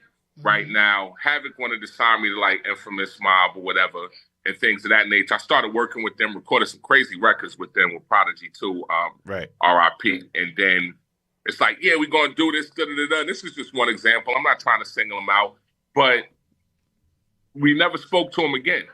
You see what I'm saying? Right. And it's like, we're supposed to do this big deal and get it done right away. Never spoke to him again. I've had so many instances like that. Certain cats who put too much weight on that, these different relationships really break their heart. But I guess I just come from only halfway believing anything people were saying anyway. You know what I'm saying? Right. I came in the game with some really good cats, like not only the union cats, but then Don Poole, he was good to me. You know what I'm saying? Just different execs that I've dealt with has always treated me well. So I don't have a bunch of horror stories in the industry, but he does. And so you mix the horror stories with the spiritual battle, with possibly some mental illness going on or some depression or some confusion and stuff. It's a cocktail for, like, you know, it's terrible that people are so entertained by it, but I think it's just a cocktail of things that's going on there. Yeah, cocktail for chaos. Right. I had a question for you. So how important is it to you to continue this vibe, right? But also, have you ever like thought about maybe just starting your own movement, like maybe starting your own tour with like-minded artists, you know what I'm saying? Because I know that it's going to probably be very hard to just to find other artists that are just on that same wave, because I think everybody is so fixated with just being fly half the time that they don't know how to differentiate or to separate themselves from what the industry really is, and we know what it really is. But to just kind of like bend a little bit and really just change it up. You know what I mean? Because I feel like the nature of hip hop right now is in a really, really, really weird place. Very weird. Yeah. And I hate this whole like hip hop is dead, because it's not. You know what I mean? When I hear artists like you, we know that it's not dead. When I hear artists like J. Cole, you know what I mean? There's certain artists that are still kind of sticking to the authenticity of like storytelling, but they're not taking it too far or trying to do too much, like, you know, talking about like the hustling days and all this other stuff. And although, yes, that's a part of who they are, I feel like it's oversaturated at this point, and we need a little bit more of what you're doing now. So like, would that ever be like, you know, has that ever crossed your mind to like try to put something together like that? Yeah, that's what I'm working on right now. I'm starting this movement called Exodus 2013. It's based on the sixth commandment, which is thou shalt not kill. So what this Exodus movement is about is, do you realize how murderous hip hop is right now, right? Look at the top 10 on iTunes. Look at the top 10 on Spotify. Listen to the radio. Every song is about murdering each other. The whole drill music scene is just all murder. Right. You cannot pump that much murder and homicide and mayhem in your brain all day like that and it not have no effect. So this is what the streets look like. There's always been this conversation around, is the art imitating life or is the life imitating the art? And that's hard to answer, but we do know the music has influence, right? We do know music is eternal, because only eternal things could be in heaven, and there's music in heaven. Right. So eternal things affect you without your permission. You know what I mean? And I'm writing a book about that called The Music Factor. So I know the music, I look at my music like it's planting seeds, right? So when you hear it, a lot of times when people hear it, they don't even know what it is inherently until it's too late. Then they be like, oh, wait a minute. You know what I'm saying? Like, because it just comes on hitting, and before you know it, you just got preached to. You know what I'm saying? Yeah. So it's like, we're going to take this Exodus movement to the next level. You know what I'm saying? And knowing the industry the way I do, and like, you'll notice, like, y'all see me through, I always hung with executives. You never saw me with no bunch of artists. Right. Absolutely You know what I mean? not. Yeah. Number one, the artists weren't living how I wanted to live. Even when we did the tour with y'all, I didn't bring like 100 of my friends. You know what I'm saying? Like, I wasn't interested. I'm like, this is an opportunity for me to get close to, you know, Donald Nickerson, Don Poole, different cats like that. Yeah. Because I'm like, I want to know how the behind the scenes work. So I understand all the promotion efforts. I understand how radio works. I know how to drive a record to the charts, all that, whether it's who you got to pay or, you know, whatever the case is. And so I want to take it where this kind of music is hitting real charts, real chart positions, not just because it's squeezed into this niche, right? So it's like, you know, you're basically like the tallest midget. No, I want to put it up against everything they're doing, right? And so I know how much money that costs. I know how to do it. So that's where we're trying to push the Exodus movement to. It's a takeover. Right. You know what I mean? Because I think if you put the two up against each other, the choice is obvious. I've had labels even say that. I met with Sony and they was like, if we sign you, we have like 5 artists we got to drop. Right. Because they was listening to the music that people haven't heard yet. It's just music I'll play for the labels when I meet with them. And they're like, this is, honestly, they said it's too good. Whereas people would never choose that again. You know what I mean? If more artists like this would came out with this certain kind of budget. So now that I could do it myself, that's what we're doing. We about to take over. So, definitely. I think this Exodus 2013 tour should probably be kicking off sometime in like September. Nice. But it's a lot of cats, like I said, that be reaching out, and they're at least willing. I'm talking about like a compilation projects. They're at least willing to submit one record. And I think when they see the response, because like you said, it's so hard for cats not to be so street and tough, and it's hard to find cat. But it's a cold world. Right. You know what I mean? So you almost don't blame them, because it's like, as soon as your gun goes warm, as soon as you even show it that you got any kind of heart, any kind of emotion, here come the piranhas, they ready to eat you alive. Yeah, yeah, but absolutely. Like, yeah. You know what I mean? You can't be scared of that, but it is a reality as well. Right? So once you could get cats to kind of put down the macho-ness and the bravado of it, then you could get people to just be real. And then you realize how many people feel the same way. Absolutely. Yeah. You're not alone. You know what I mean? You'd be like, oh, wow. You know, and so I've had to be that person that's the only person in the room talking that way. And then everybody's like, nah, we feel you. You know what I mean? So they just got to know it's almost like everybody's fronting. You know what I'm saying? Yeah. So when the first person stands up, like, yo, don't we want to put these guns down? Everybody's like, yeah, we all do. Yeah. But it takes somebody to say, you know what I mean? You know what I mean? Yep. But rap is too murderous right now. You was always going to have cats talking about what they do. You know what I mean? Right. But now, that's almost the theme of hip hop. Yeah, absolutely. Yeah, man. Yeah, and it's sad. and even females jumping into that too. Yeah, I mean, and I'm like, but see the thing with that, right? Like the way I see it, like he said, it's kind of always been murderous, right? And then when you look at the female rappers, there's a sexual, right, and right. tension that goes out there, whatever the case may be. We've had it with Kim, we've had it with Foxy to a certain extent, we've had it with a few artists, whatever the case may be. And it's like, okay, hip hop is gonna always be hip hop, and there's always gonna be a beauty to it because of the storytelling. But I just feel like, how much longer are we gonna keep doing that? You know what I mean? Like after a while, to me, it just becomes like very what's the word? Like redundant in a way. Yeah, mundane. And let me tell you very what the big mundane, problem is.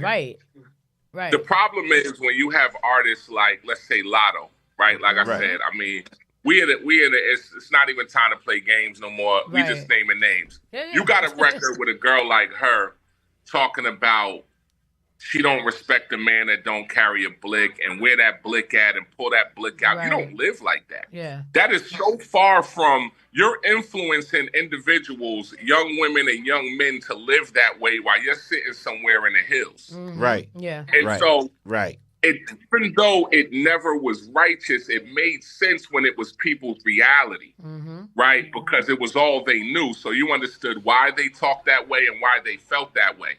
Why do you feel that way when you're rich and you made it and it's unnecessary for you to influence people in this way? Now some girl who's 17, 18, well, her first boyfriend is looking for a guy with a blick because she looks up to you. Right. You know what I'm saying? Right. Now you got girls out here getting killed because of who their boyfriend is. You got girls catching gun charges. This is all systematic, right? And we don't got to get too deep into that side, but think about it. Black women are the #1 rising college-educated group in the country, and they're also the #1 rising jail population in the country. Yes. Right? So it's obvious that somebody with some system saw that they were the rising educated population and said, how do we combat this? Right. And they're using music to draw them down as well. Right. So that balance don't make sense. So it's almost like either or. Nobody's in the middle. It's either you just chilling or you going to school or you wilding. So it's like to influence people in that way when it's so far from your reality is absolutely ridiculous. She should not be talking like that. Yeah. You know what I'm saying? Number one, she doesn't even seem to come from the gutter in that way. Number two, you're past that. What makes you feel like? But once again, it's the same way the guys feel. You feel like you got to talk that way for the acceptance. Right. I don't think that's true. I think based on the low level of talent that works out today, I think whatever is promoted, people are gonna roll with it. So I encourage artists to just speak your heart. We know that's not in her heart, number one, because she don't want no gun charge. Right. Right. Exactly. You don't want no gun charge. Having a gun on you is not a prerequisite to dating no millionaire rap lady. You know what I mean? So it's like you're talking in a way that's not even true. You know what I'm saying? You got armed security and that's not illegal weapons. So it's like just speak your reality. You know what I mean? Rather than you got to think about who you're influencing and how. I just think some of them are just too old for this. But it has too much of a murderous theme. Even the chords in the music are just dark. Yeah. You know what I'm saying? It's like it doesn't present a good feeling. So think about young boys and girls, not even just young, because you got cats our age still in the street every day, riding around pumping out of your ears every day. It has to have an effect on you. Yeah. And it's so crazy. We see that effect in the street. Yeah. You know what I mean? Yeah. No, he's right. It's funny because, again, like you said, sonically, today, it's like, it's dark. It's dark. But the crazy thing about it, right? So somebody like Glorilla, right? She does an album and got a joint with Kurt Franklin, right? Yeah. And I listened to that joint. That happens to be one of my favorite joints on the album. Huh? But you know what it is? Because there's so many artists, right? Like you said, Glorilla, right? But you can listen to some of these artists and look at them, but you can actually see almost like this discomfort. within what they're doing. You know what I'm saying? Like when you hear Glorilla speak, she seems very sweet, very like, you know, just like like just real neutral, not really like completely gully. She might have a little bit because she's from where she's from. Right. So she has that in her, but you can tell that a lot of it is just based on what they think they're supposed to, like the persona that they're supposed to have. You get what I'm saying? Because again, as artists, we've been designed like that. Like even when we came out, we were designed to. Everybody dictated everything that we had to do. We weren't comfortable with a lot of stuff that we did, but our thing was, okay, maybe if we do it this way, but don't really go overboard, we're not really going past what we believe in. Whatever. But our parents were pissed. Our mothers were like, "What the hell are y'all wearing?" Yo, that's real talk. It's true, but we always say it. Like they were like, and it wasn't even like crazy risque, but. It's funny when we did like the King magazine stuff. That was the most that you remember that, and we weren't. It wasn't as raunchy as everybody else, but it was the fact that it was still King magazine. It was still King magazine, and it was our mothers like, yo, our babies are in lingerie, you know, just posed up, heels on. So it's like, you know, certain things are not supposed to be for like the public eye, and we understood it, but we also knew that we were a part of a system that could either make you or break you. But now, like, again, now just being older, being mamas and grandmothers, and that was going to be my next question, like, as a parent yourself, how does that, like, does that sway things for you even more? Like, knowing that you have somebody actually watching? You feel what I'm saying? Yeah, well, the beauty of it, besides for my son, all my girls, I had already made the transition before they were born. Right. So that's the only thing they know. Sometimes they hear the old music. Like one of my daughters, my 12-year-old daughter came home and was like, "You used to cuss in your song." I was like, "Oh, yeah, who put you on?" She was at out. Somebody put her up on something. Right, yeah. And she act like, "Yeah, I heard your music." I was like, "Yeah, it was a long story." But like I think what you were saying, mate, is why like I think my music resonates in a certain way, and why it's time to take it to the next level because it's we all have the same foundation, right? And that's the beauty of it as Black people, and for the majority, we have come from Christian households, right? Yes. Christian neighborhoods. If it wasn't your parents, it was your grandparents. The cats in the South, that's their story. Their grandmother was taken to church. Right. A lot of people from our era come from, especially, let's say, from 30 to 45, 30 to 50. You was definitely raised around that gospel music and around being dragged to church, even if it was just on Easter. Yeah. So I think it touches a part in them that wakes them up like, oh, wow, right? I can't think of anything more streamlined and more relatable, right? I can't think of any other topic that is so relatable to us as people and who we are. First of all, hip hop did not start off, I'm a bit younger than when it first started off, but it didn't start off to be any of the things it became, right? Yes. So that's number one. A lot of it is negligently even referred to as hip hop, but it's just rap music. But at the end of the day, that's everybody's foundation. So I think when they hear the music, they like, okay, wow. Like everybody's foundation is not murder. Everybody's foundation is not being a drug dealer. You got to be a certain age to get into that anyway. Right. Everybody's foundation is not being overly sexual. You know what I mean? But everybody, for the most part, has that Christian base. You know what I mean? And some don't, and it's totally new to them, but a lot do. So I think that's where the relativity comes from. And so artists just got to know that and just be bold, because it's like they can relate to this more than they can relate to what you're saying. Look at a cat like Jay-Z talking about being a kingpin. How many kingpins is in each city? For real. Yeah. Right? So you got 2 people in each city who relate to the guy. Now, you might have another 30 who wish they were a kingpin who try to act like one, but the fact of the matter is most of our cities, we can only name 1 to 3 actual kingpins. Yes, yes, absolutely. You know what I'm saying? That's not that relatable. But how many people can relate to going to church? More than can relate to being a kingpin. More than relate to getting all the girls. More than can relate to shooting everybody. So it's actually more relatable. So it's a trick of the enemy to get in our minds and have us think, oh, nah, people not going to be feeling this. They might not say it up front, but I think it's something inside of them that wakes up. Absolutely. So, and with him saying that, so when you think of like, you know, all the tastemakers or like the labels and the radio stations, right? If they really wanted to, they could change the narrative of what we hear. Of course they can, Of what we listen to. But that's the thing, like it's so easy to do that. If they wanted to. But like, Yeah, we know that. Right. Yeah. It's So easy to do that, but like we said, like I feel like everybody's so like stuck on this narrative, like you have to be all these things in order for it to be believable. And it's like, where did you really come from? Like, so you was just born a hustler. You was just born outside selling crack. Like, you know what I mean? Like, we know when does it there's stop? we know there's a hidden agenda going on. Of course there is. Yeah. It's definitely a hidden agenda going on. There's like she said, there's a spiritual warfare out here. With the It's labels, crazy. with the radio stations, all of that. You know what I'm saying? Because Well, that's part of the destruction of Drake, right? Because before the youngins wake up and realize you don't gotta. Drake is arguably the biggest rapper ever to exist, besides Snoop Dogg, right? Snoop Dogg's the most famous rapper. Drake would be considered, probably the most successful rapper. And I mean, this guy is not tough at all. But when you think of now, you got to be a certain level of tough to make it through this industry. But as far as like just having that street crazy background, he don't have that. But look at the heights he reached. Right. They don't want him to be the face that he is, because that will make all of them say we don't have to be that. Mm-hmm. And then the agenda will be over. Right. You know what I mean? And So then it's like what you they got left. never liked Yeah.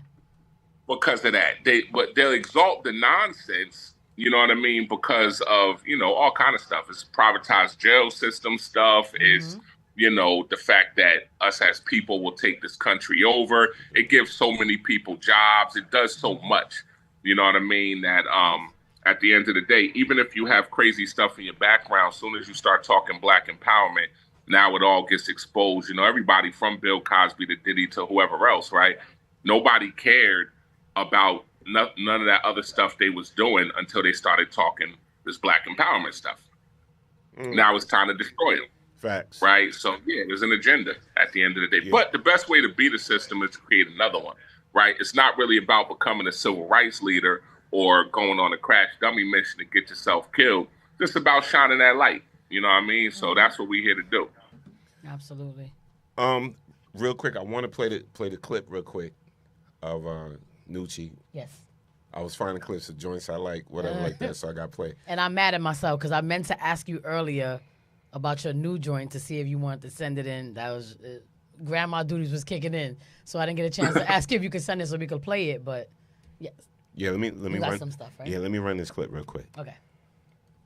In the booth, soon as you change the targets, you better make arrangements for who claims your carcass. You ever think of spitting after me? That's tragically choosing to haphazardly losing they rap graphically, but we don't really body stories. The flyest allegories come from those who had the glory. Pop Dukes gave me mad advice, so now I'm living my forbidden paradise. They could never overstand how I got to the bread. Bounce back, but they wish they could stop me instead. From hooked up to machines in a hospital bed.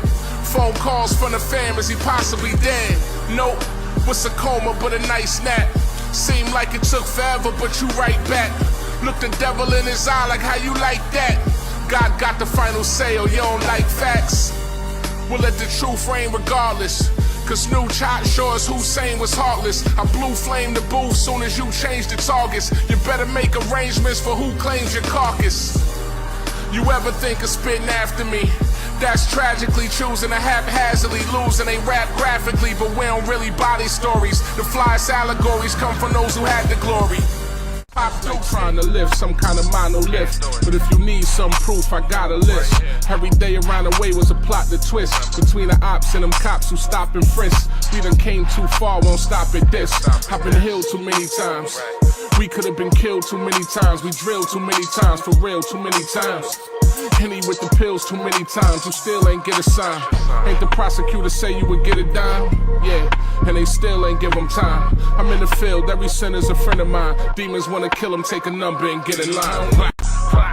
I don't need more proof that God exists.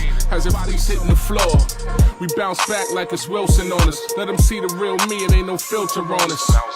We never let them steal the moment. It's no frauds round here, this is real atonement. My redemption's near, that's the ill component. Why fight amongst us, find a real opponent? And that's not flesh and blood. They wanna slander the kid and wanna test your love. You ever been hauled off in the ambulance? Yeah. But it's like you hear that. You know what I'm saying? Nah. It still got the same grittiness. It still got the same bump to it, whatever the case may be, it might not be as dark because he's actually talking about something real. You know what I'm saying? But how do you not hear that and get? It's infectious. You know what I'm saying? Curious, like it's infectious. You know, my producer mind kicked in. Did you ever do a joint with a choir? I have. Yeah, I did one with not a full choir, with like a praise team. A joint called "He'll Make a Way." It was pretty dope.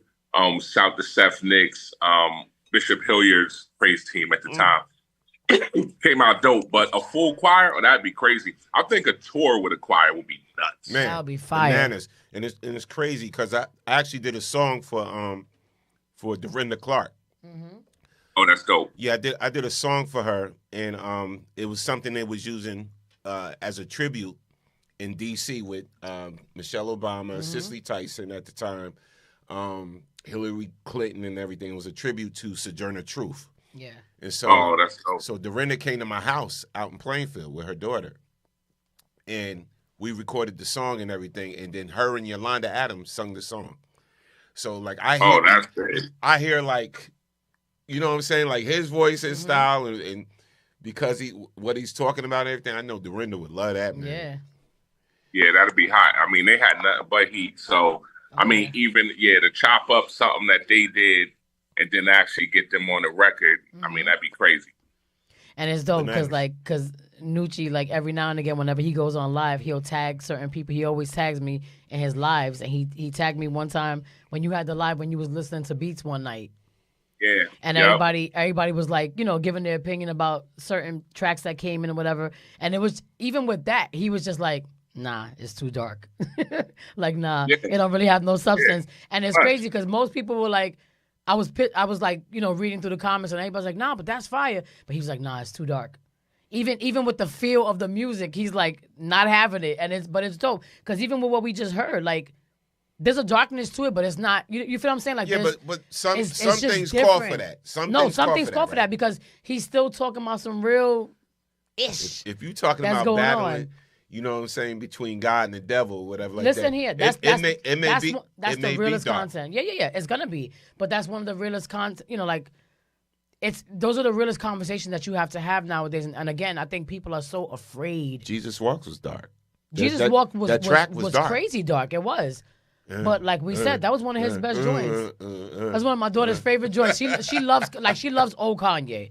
But like she's like every time Jesus Walk come out, like you see Ori, she goes buck wild. Like there's so much of a substance there, and I feel like I want to say I feel like, but I hope. What I'm saying is that I hope that more people will start to follow suit. You know what I'm saying? But again, even when you're trying to change the narrative to what's out there, right? When it comes to hip hop and everything like that, you need the help of radio stations. No, of course. DJs. Of course. Yeah. DJs, the labels, all of that. Right. But that's funny because again, they can change it. I know that, but it's funny that you said that because that was going to be one of my questions to you. I was going to say, if it ever came to a point where, like he said, of course we need these people to be able to push our material along. But what if they don't? You feel me? Like well, now everybody's freelancing, right? Yeah, right. So first of all, we got the internet. They hate that because you can reach just as many people on the internet as you can on the radio. Absolutely, right. That's when you look at the numbers, they don't lie, right? So if you got an average 2 million people per some of these hip hop stations in these different cities, right? And that's 80 million if it's 40 markets. You got people that'll get 80 million streams. You know what I mean? You got people that get 80 million views. So you could reach the audience, but also all the radio programmers, all the different people, they all freelance now. Right. So just about the money to pay them and hire them and get them to push a record. And that's the high level that we pushing on. You know what I mean? It's a very simple method. Even with the Exodus movement, that's what we're doing. Every time people buy the T-shirts, that money goes into the music. You know what I'm saying? Right. So it's like the labels spend millions pushing that message. So we gonna spend millions pushing this message. Right. It's not just about, faith without works is dead. It's not about sitting back and just praying. Right? What action goes along with that? So when you pray, he gives you wisdom and then you got to act on it. Right. So for us, that's what it's about. Like, oh, wait a minute. You gave me all these connections for a reason. I know all the same people. You know what I'm saying? Everybody from Billboard to iHeart to everywhere. I know them too. Right. You know what I mean? So it's like I could tap into the same resources, and that's the focus now. You know what I mean? With the record that I'm about to drop, I'm like, okay, we're gonna take this message to the next level. Like it's gone too far as this murderous content and this dark content is concerned. Now, like you said, like the album is gonna be called a movie that you watch with your ears. So during a movie, you will hear those different, because I'm always, telling a story, trying to bring people, use imagery to bring people to where I'm at, right? Like I used to have cats that would listen to those late night mix shows and be like, yo, we feel like we close our eyes, feel like we in a convertible with you. Like, you know what I'm saying? Like, you got to have that kind of imagery. That's just the era I come from, kind of being influenced by like Slick Rick and, Dougie Fresh and just different people, you know what I mean? You put on that just rising to the top, it's impossible to have a bad day. You know what I'm saying? You feel the vibe he was in. And so that's what it's meant to do. And so it's kind of taking the streets to church and bringing the church to the street, or like church without no walls type of vibe. You know what I mean?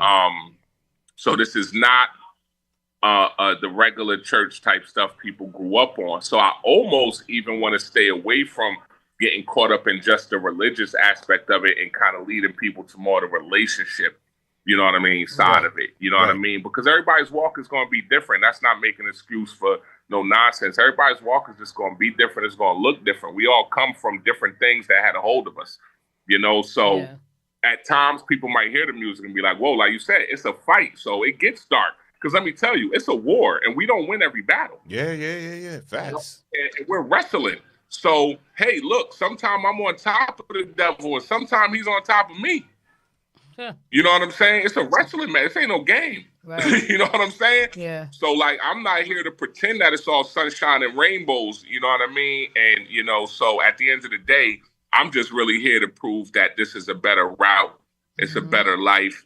And really, of course, then like, bro, look, it's the era I'm from. Like, I'm also here to show the competitive side and prove that I'm better than a lot of these artists that's promoting the nonsense. Right. Like, they really can't hang with me. And especially if people even saw them in the studio and see how long it takes them to record and see that they really not that nice in the first place. So hip hop is always going to have that competitive edge. So it's like, I'm willing to, do songs with people on purpose. Yeah. You know what I'm saying? Yeah. Just to throw them up. But a lot of these, they know that. A lot of cats I bump into is like, I would not dare get in the booth with you. Like, they already know what I'm going to do. They know what they're going to come with, and they know what I'm going to come with, and that I'm going to be nicer with this. They know that. A lot of these cats, when cats is having those offshoot competitive conversations, they know that. Right. So it's not that easy to get featured. That's why I respect Jones and certain cats that reach out. It's not easy because cats are scared. They're scared. And I would be if I was them too, because I'm really not here to play no games on that mic. Because you really him? I'm not going to lie. So, it is what it is. And I'm waiting for the opportunity with a lot of these cats. Yo, now I'm going to get I'm going to act up a little bit. Oh, Lord. So what's the time limit on you being able to expose someone you ghostwritten for? Not the time limit. Yo, that's nuts. No, I mean, it's not. It was not a. Well, some time limits will never expire. Some will never expire. But just be honest. But I mean, cats know I did a lot of writing for Diddy. That name is almost like a curse nowadays, right? That opens up a can of worms. Gosh. Please, yeah. There's some stuff for him, Jermaine Dupri. And then a lot of other cats that's kind of just like, they want to seem nice with it. So at that time, it's like cats wouldn't even want to take a picture. Nobody wants to be seen. Once I really got known for ghostwriting, I think I made the fatal mistake. I'll tell you what the mistake was. My first big interview, one of the first biggest interviews I would say was XXL Magazine, right? They gave me like a whole full-page spread. It was called Do It Like Me because they was trying to explain, even leaving the major, how I kept popping after leaving the major label. Right. And they wanted me to like break that blueprint down.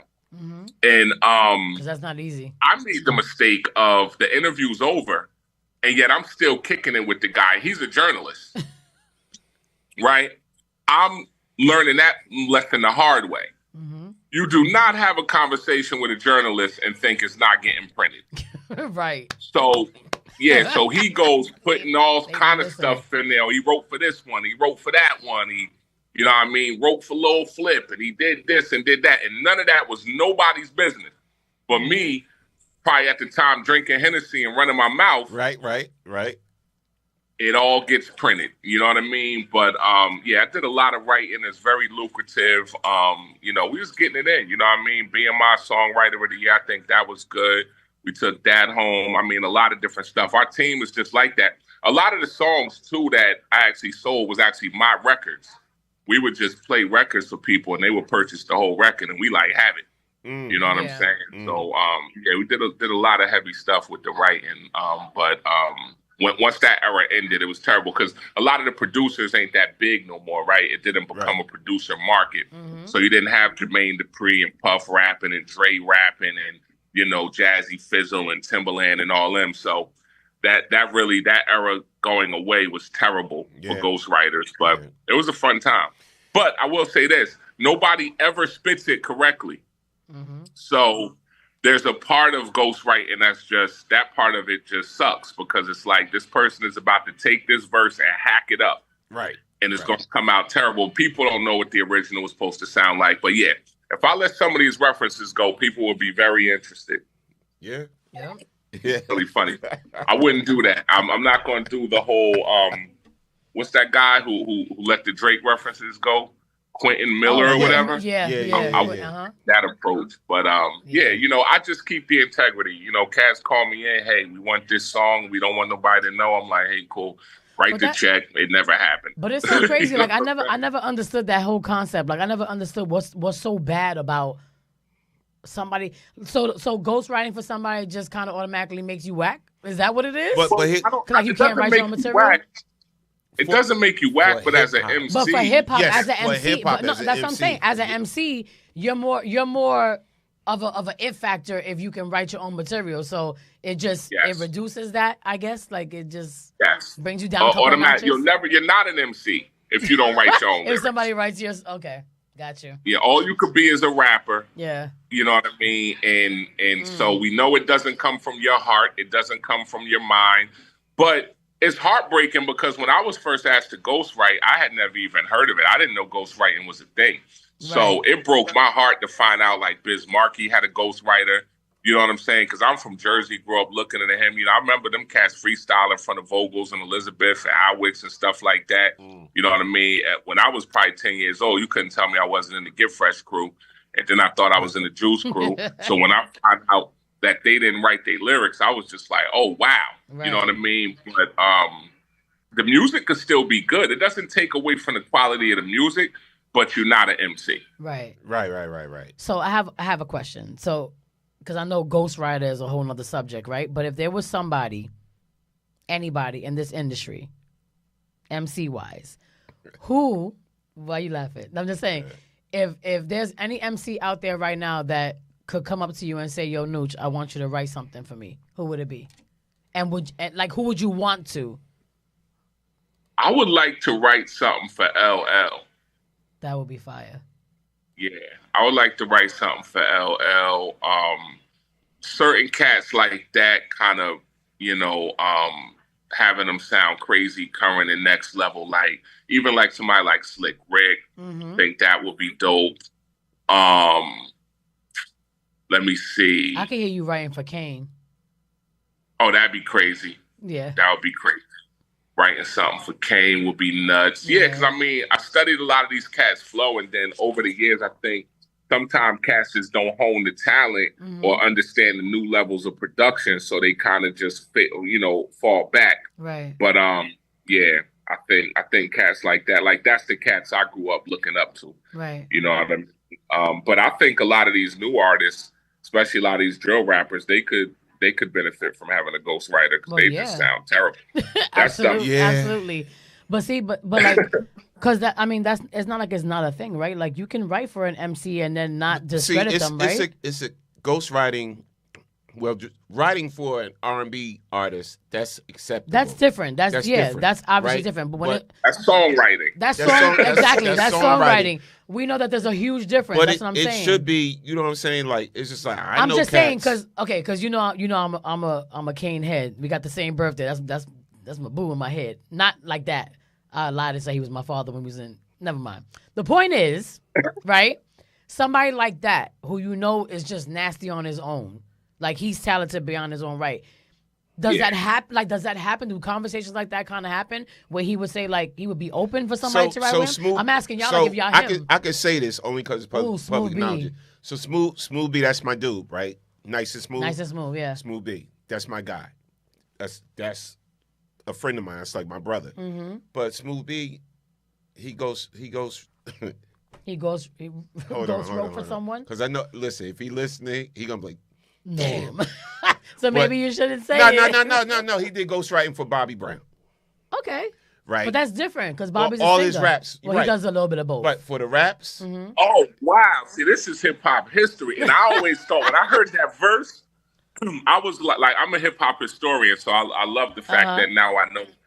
Because I like random, unnecessary hip-hop facts that I could pull out on people when I'm somewhere. And that's a beautiful, because Bobby spit that verse crazy. And at the time, I was thinking, which one? Scott correct. Which verse? That was on Don't Be Cruel. Yes. Oh, yeah. Yes. That's much. I mean, I love when he rapped. Yes. On any of his joints. And shoot, I'll give you another fact. It was Smooth B that took Bob to get the Gumby. I believe it. That makes sense. That makes a lot of sense. So, but to answer your question, a lot of them do end up tapping in and getting writers at some stage, and I don't think it discredits you at that point, because now we realize business is the bigger word in music business, right? So if you just go full business with it, where it doesn't matter if you write it or not, because the audience doesn't care. Right. That's the sad part. That's the heartbreaking part, is a lot of what we hinge upon, what hip-hop or what our rap or our image has to be, the audience really doesn't care. They just want a good end product. They don't care if you really live nothing. They don't care if you're from the street, even if you rap by the street. They don't care if you get all the girls, even if you rap about that. They just want a good song. Right, they don't care who wrote it. Yeah, so that's what we think. But and I agree with you a trillion %. But I just feel like certain cats would be like, I don't want nobody to really know. Because I honestly feel like somebody would ask me to write. My thing was, I feel like if you wrote somebody a hot 16. What's wrong with that? Like, what's wrong with just saying, like, yo, shout out to so-and-so for whatever? I got to say this on the air, right? He said it right? earlier before the show started. Yeah, because Go ahead. Because when I listen to Nucci's style, right? I was like, I wonder if Nucci wrote for Red Cafe. Red Cafe.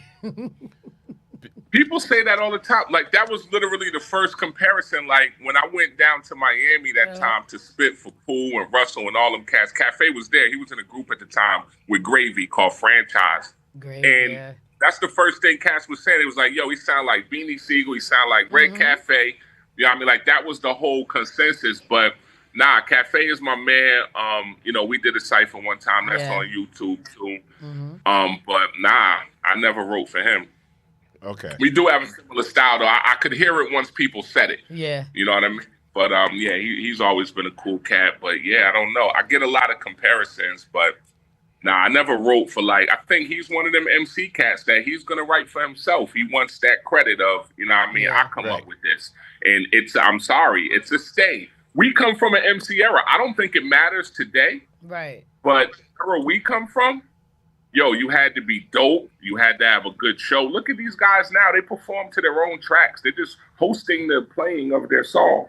The song is playing in the background and they're just rapping along with it. Like, none of that was acceptable. But you know what? The crazy thing is, right? Because back in my other life, I was an artist. Yeah. I had records. I used to open up for Jungle Brothers in Queen Latifah, and you know, I was out there for a minute. De La Soul. I used to open up for De La Soul. His group's name was Fresh Finesse. I don't know if you ever we was heard in a of group called Fresh Finesse. From Plainfield, whatever, and we used to travel a lot. We would sign to Paul Kaiser, Valley Trumpet Records, / Atlantic Records, right? Back in the day. And that's dope. Yeah. So, you know, I got a chance to see some things. You know, we sold little records, did whatever. But I tried one time letting somebody write for me, and I could write. Oh, and I could write. Shame on you. Shame on you, he said. But the crazy thing is, you know the dude, the guy that actually wrote for me. I know he knows him. Oh, if you know Potter's Crossing, you know this guy. Yeah. And look, I could say his name. Because that's. But he ain't gonna feel like offended. No. He gonna Okay. feel offended. No, he wrote for me one. He wrote for me one time. I wanted to try it just to see if somebody else whatever. Because he was like, "Yo, your voice norm is dope." Right. So I was like, "All right." I said, "Write something for me." His name was Peppers, Robert Peppers, Rob Peppers. Oh, okay. Yeah. Yeah, you know Pep. And so I was like, "Go ahead, whatever." Mm-hmm. Now, granted, the way I delivered that, I rocked it, but I was like, I said, nah, I can never let nobody write for me again. Because like you heard me flow. Yeah.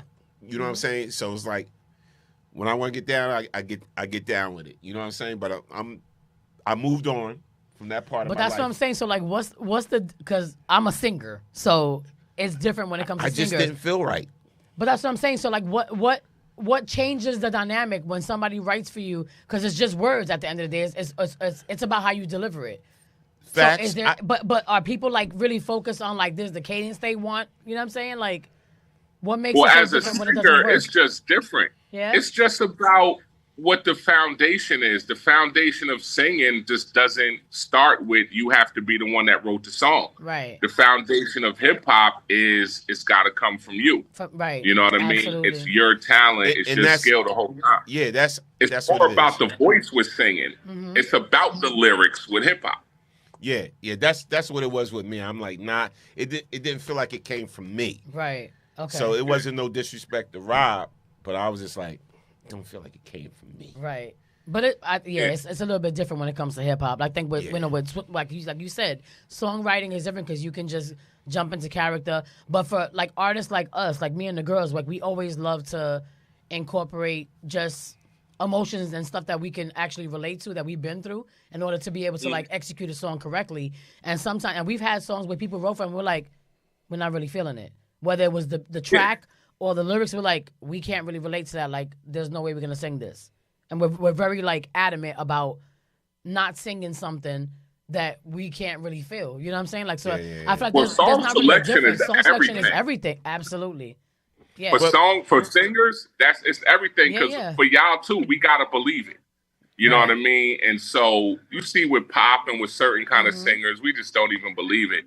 But for our culture and R&B, like soul, and we gotta believe it. So song selection is very important. But you know what? The crazy thing too is sometimes, artist producer relationship. Sometimes you gotta trust the producer. Sometimes just like Snoop thought Gin and Juice was whack, right? Whack. He thought it was whack. And that's one of my favorite joints. Yeah, he was like, no, you can't tell the people what to like neither. That's number one. You're right. You got to trust the producer. A lot of times they know better and hear something in you. Sometimes they know the industry a little better. So you got to be malleable when you in the business of it, right?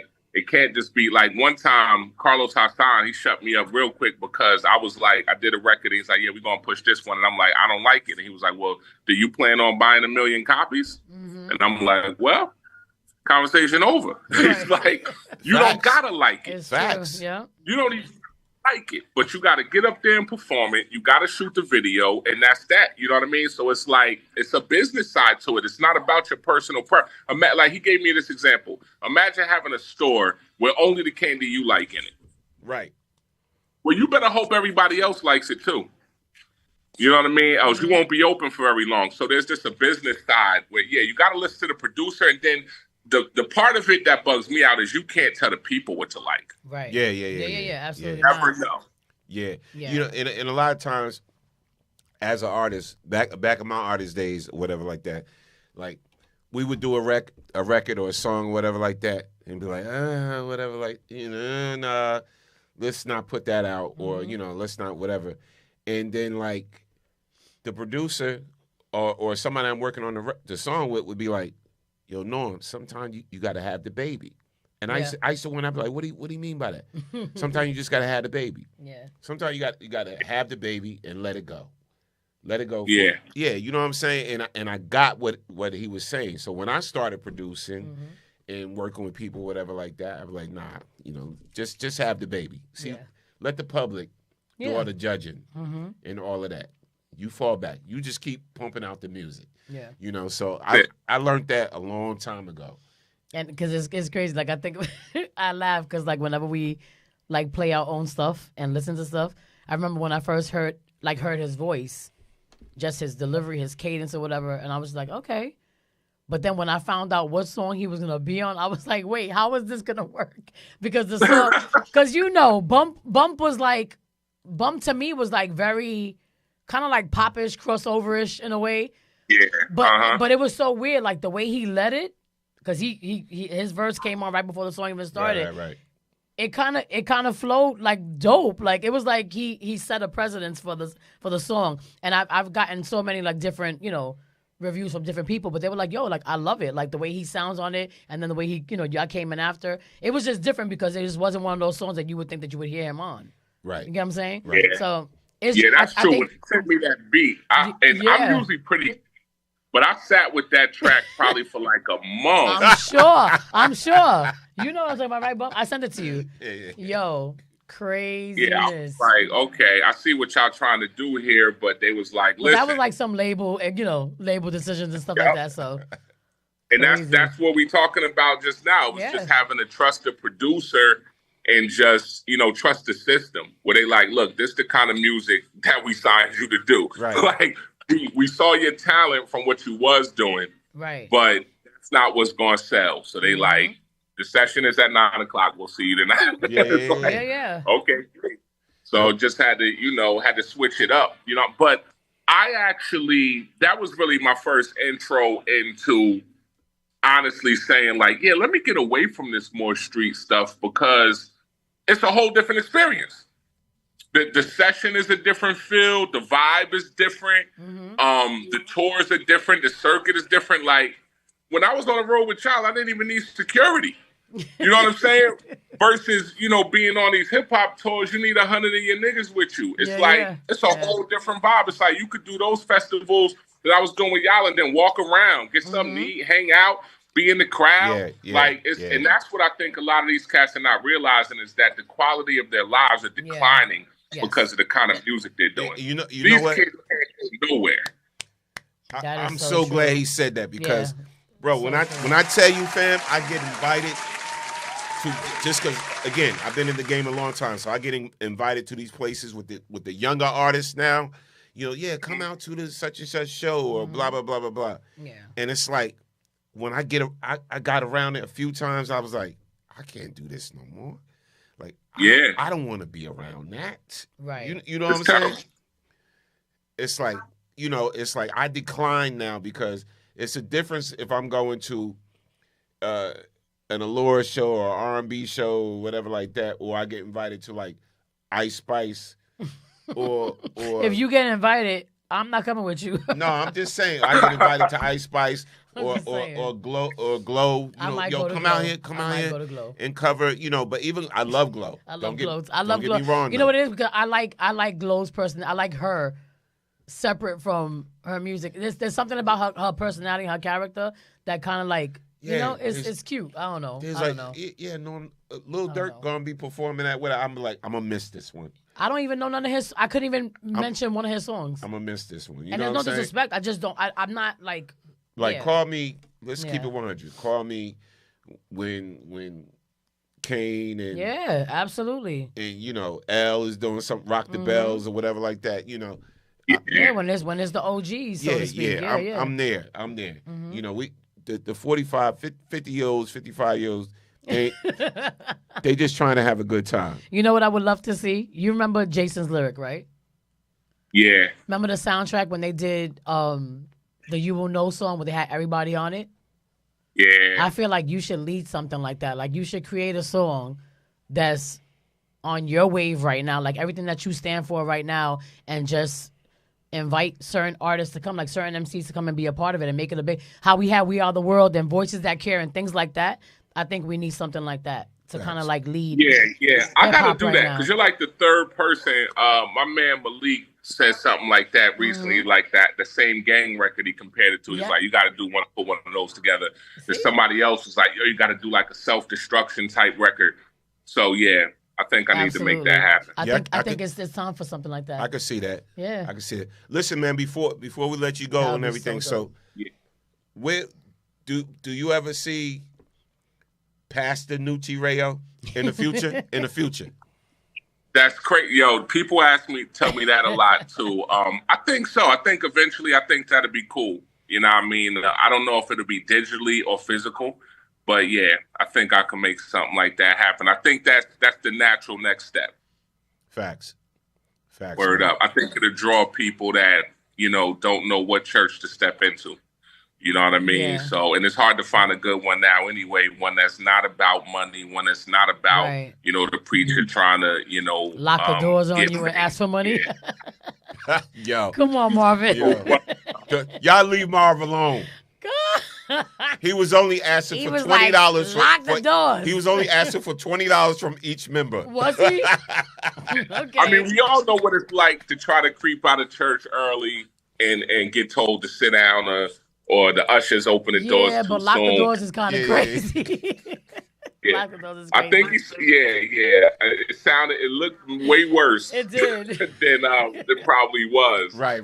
But think about if cameras was around in the churches in the 80s. I mean, them clips would be crazy, right? Because like pastor downright tell you off from the pulpit. Yes. So it's it was Absolutely. crazy. But it's love though. But yeah, I think that's the next step. So, I'll be letting y'all know when we actually do that. Okay. And what have else that is grand going opening, on? things of that nature. What else is going on with Nucci Rayo right now? Do you have merch? Do you have stuff that people can support you on? I see the hat. Yeah, I'm not sure if that's yours.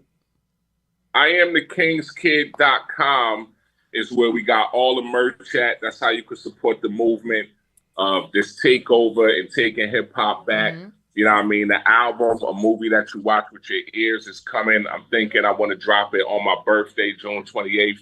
Nice. So we're going to put together like a boat ride album release party and everything of that nature. It's going to be crazy. Okay. So, everybody could just, keep up with me on I Am Nucci Rayo on Instagram, TikTok, and everywhere else, and just watch the movement move.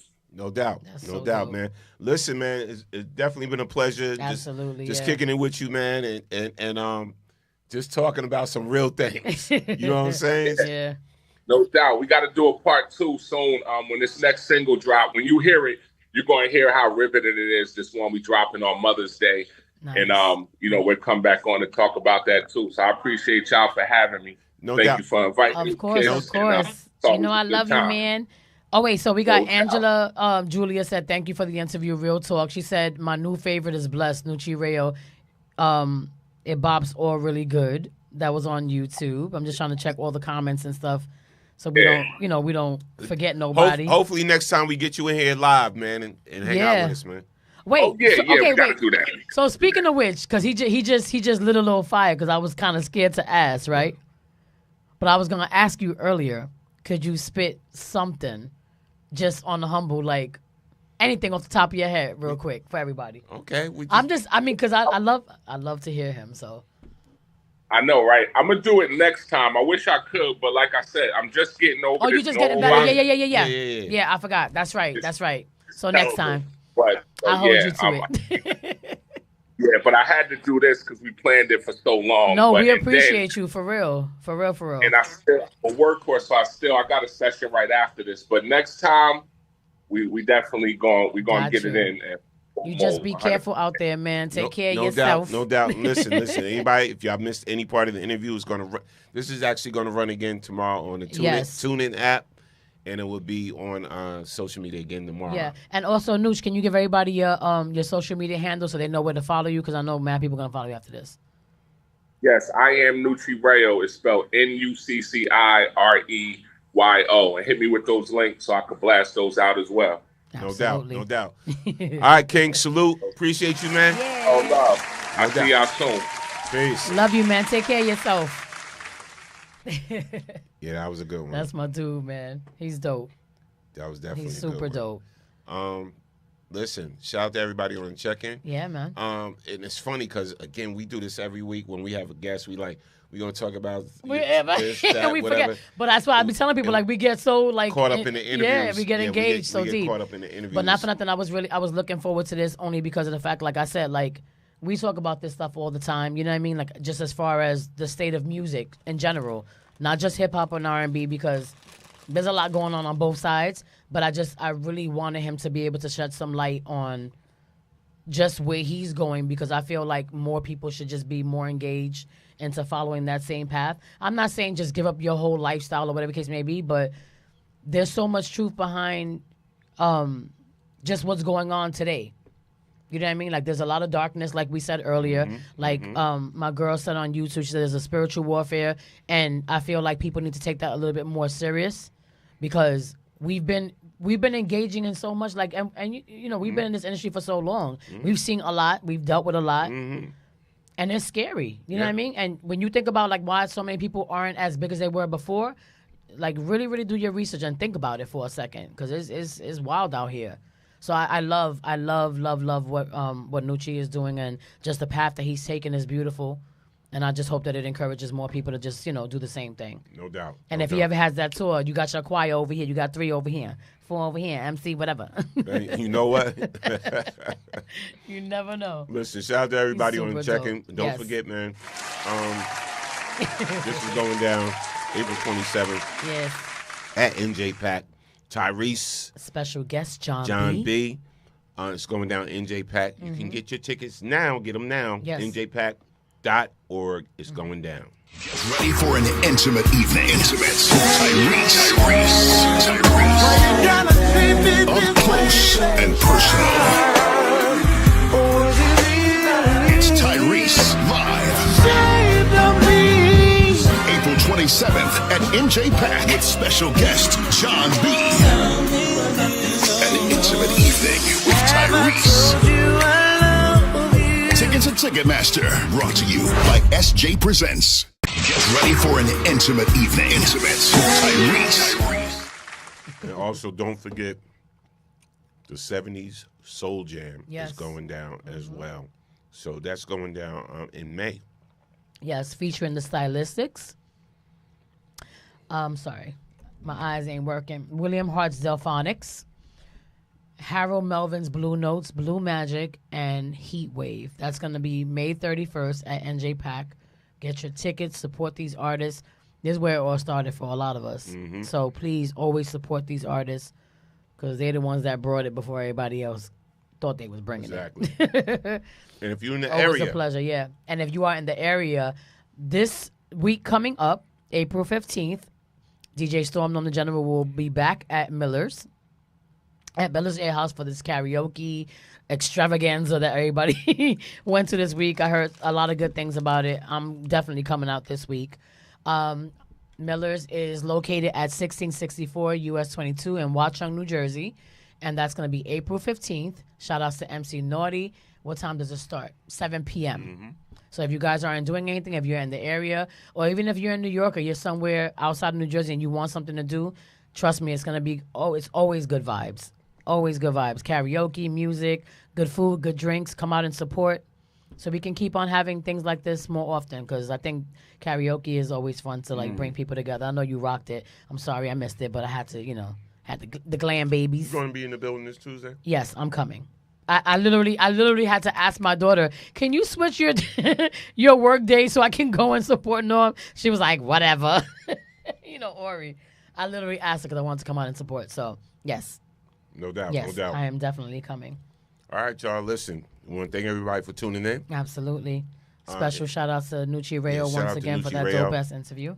Yeah, we had you on for like 6 hours, bro. Right. The whole time. But it was great conversation. It was much needed conversation. Seriously. Yeah. Oh, yeah.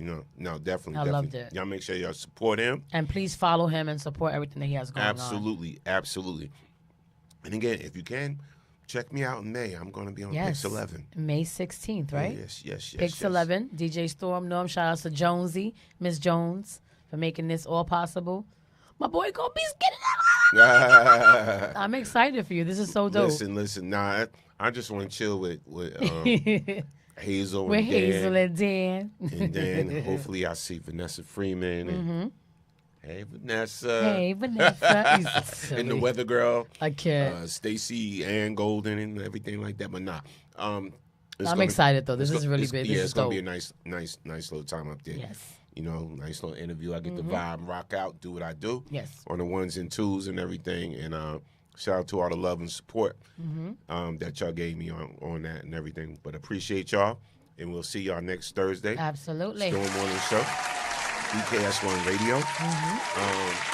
And again, remember, it's never really about us. Are you sure? I thought it was always about. No, I'm just kidding. It is always about you because you are the next best kept secret. We'll see Y'all y'all stay next blessed, Thursday. stay protected, stay prayed up, and all that. If you're good in the area, stuff. come out to Miller's Yeah, Ale man, House come this out to Miller's Tuesday. on Tuesday. This will be my last day here because I was filling in for 2 weeks. You never know. They might want you to come back again. They need to keep things like this going. Listen, no, they do. It's still gonna be going on. I remember I was filling in for somebody Oh, that's right. because they was out on surgery. Boo. You know, but I So had you need fun. to get another night for yourself then. That's what we need to work on. Listen, I had fun. I but know. I got a lot of events coming up. Yes. And again, don't forget Absolutely. about if you're in the area too, the DJ school Yes. will be starting at Plainfield Performing Arts Center. I will be doing a full 6-week course. Yes. And guess what? It's going to be free, but you got to register early. Yes. All right? All right. Again, We peace and thank you blessings. guys. Love you guys for tuning in and listening in. We are We out. See you next week. Thursday. Yes, yes.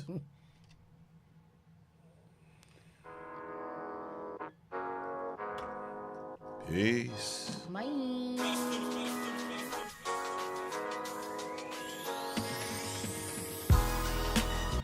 This is the Storm Warning Show.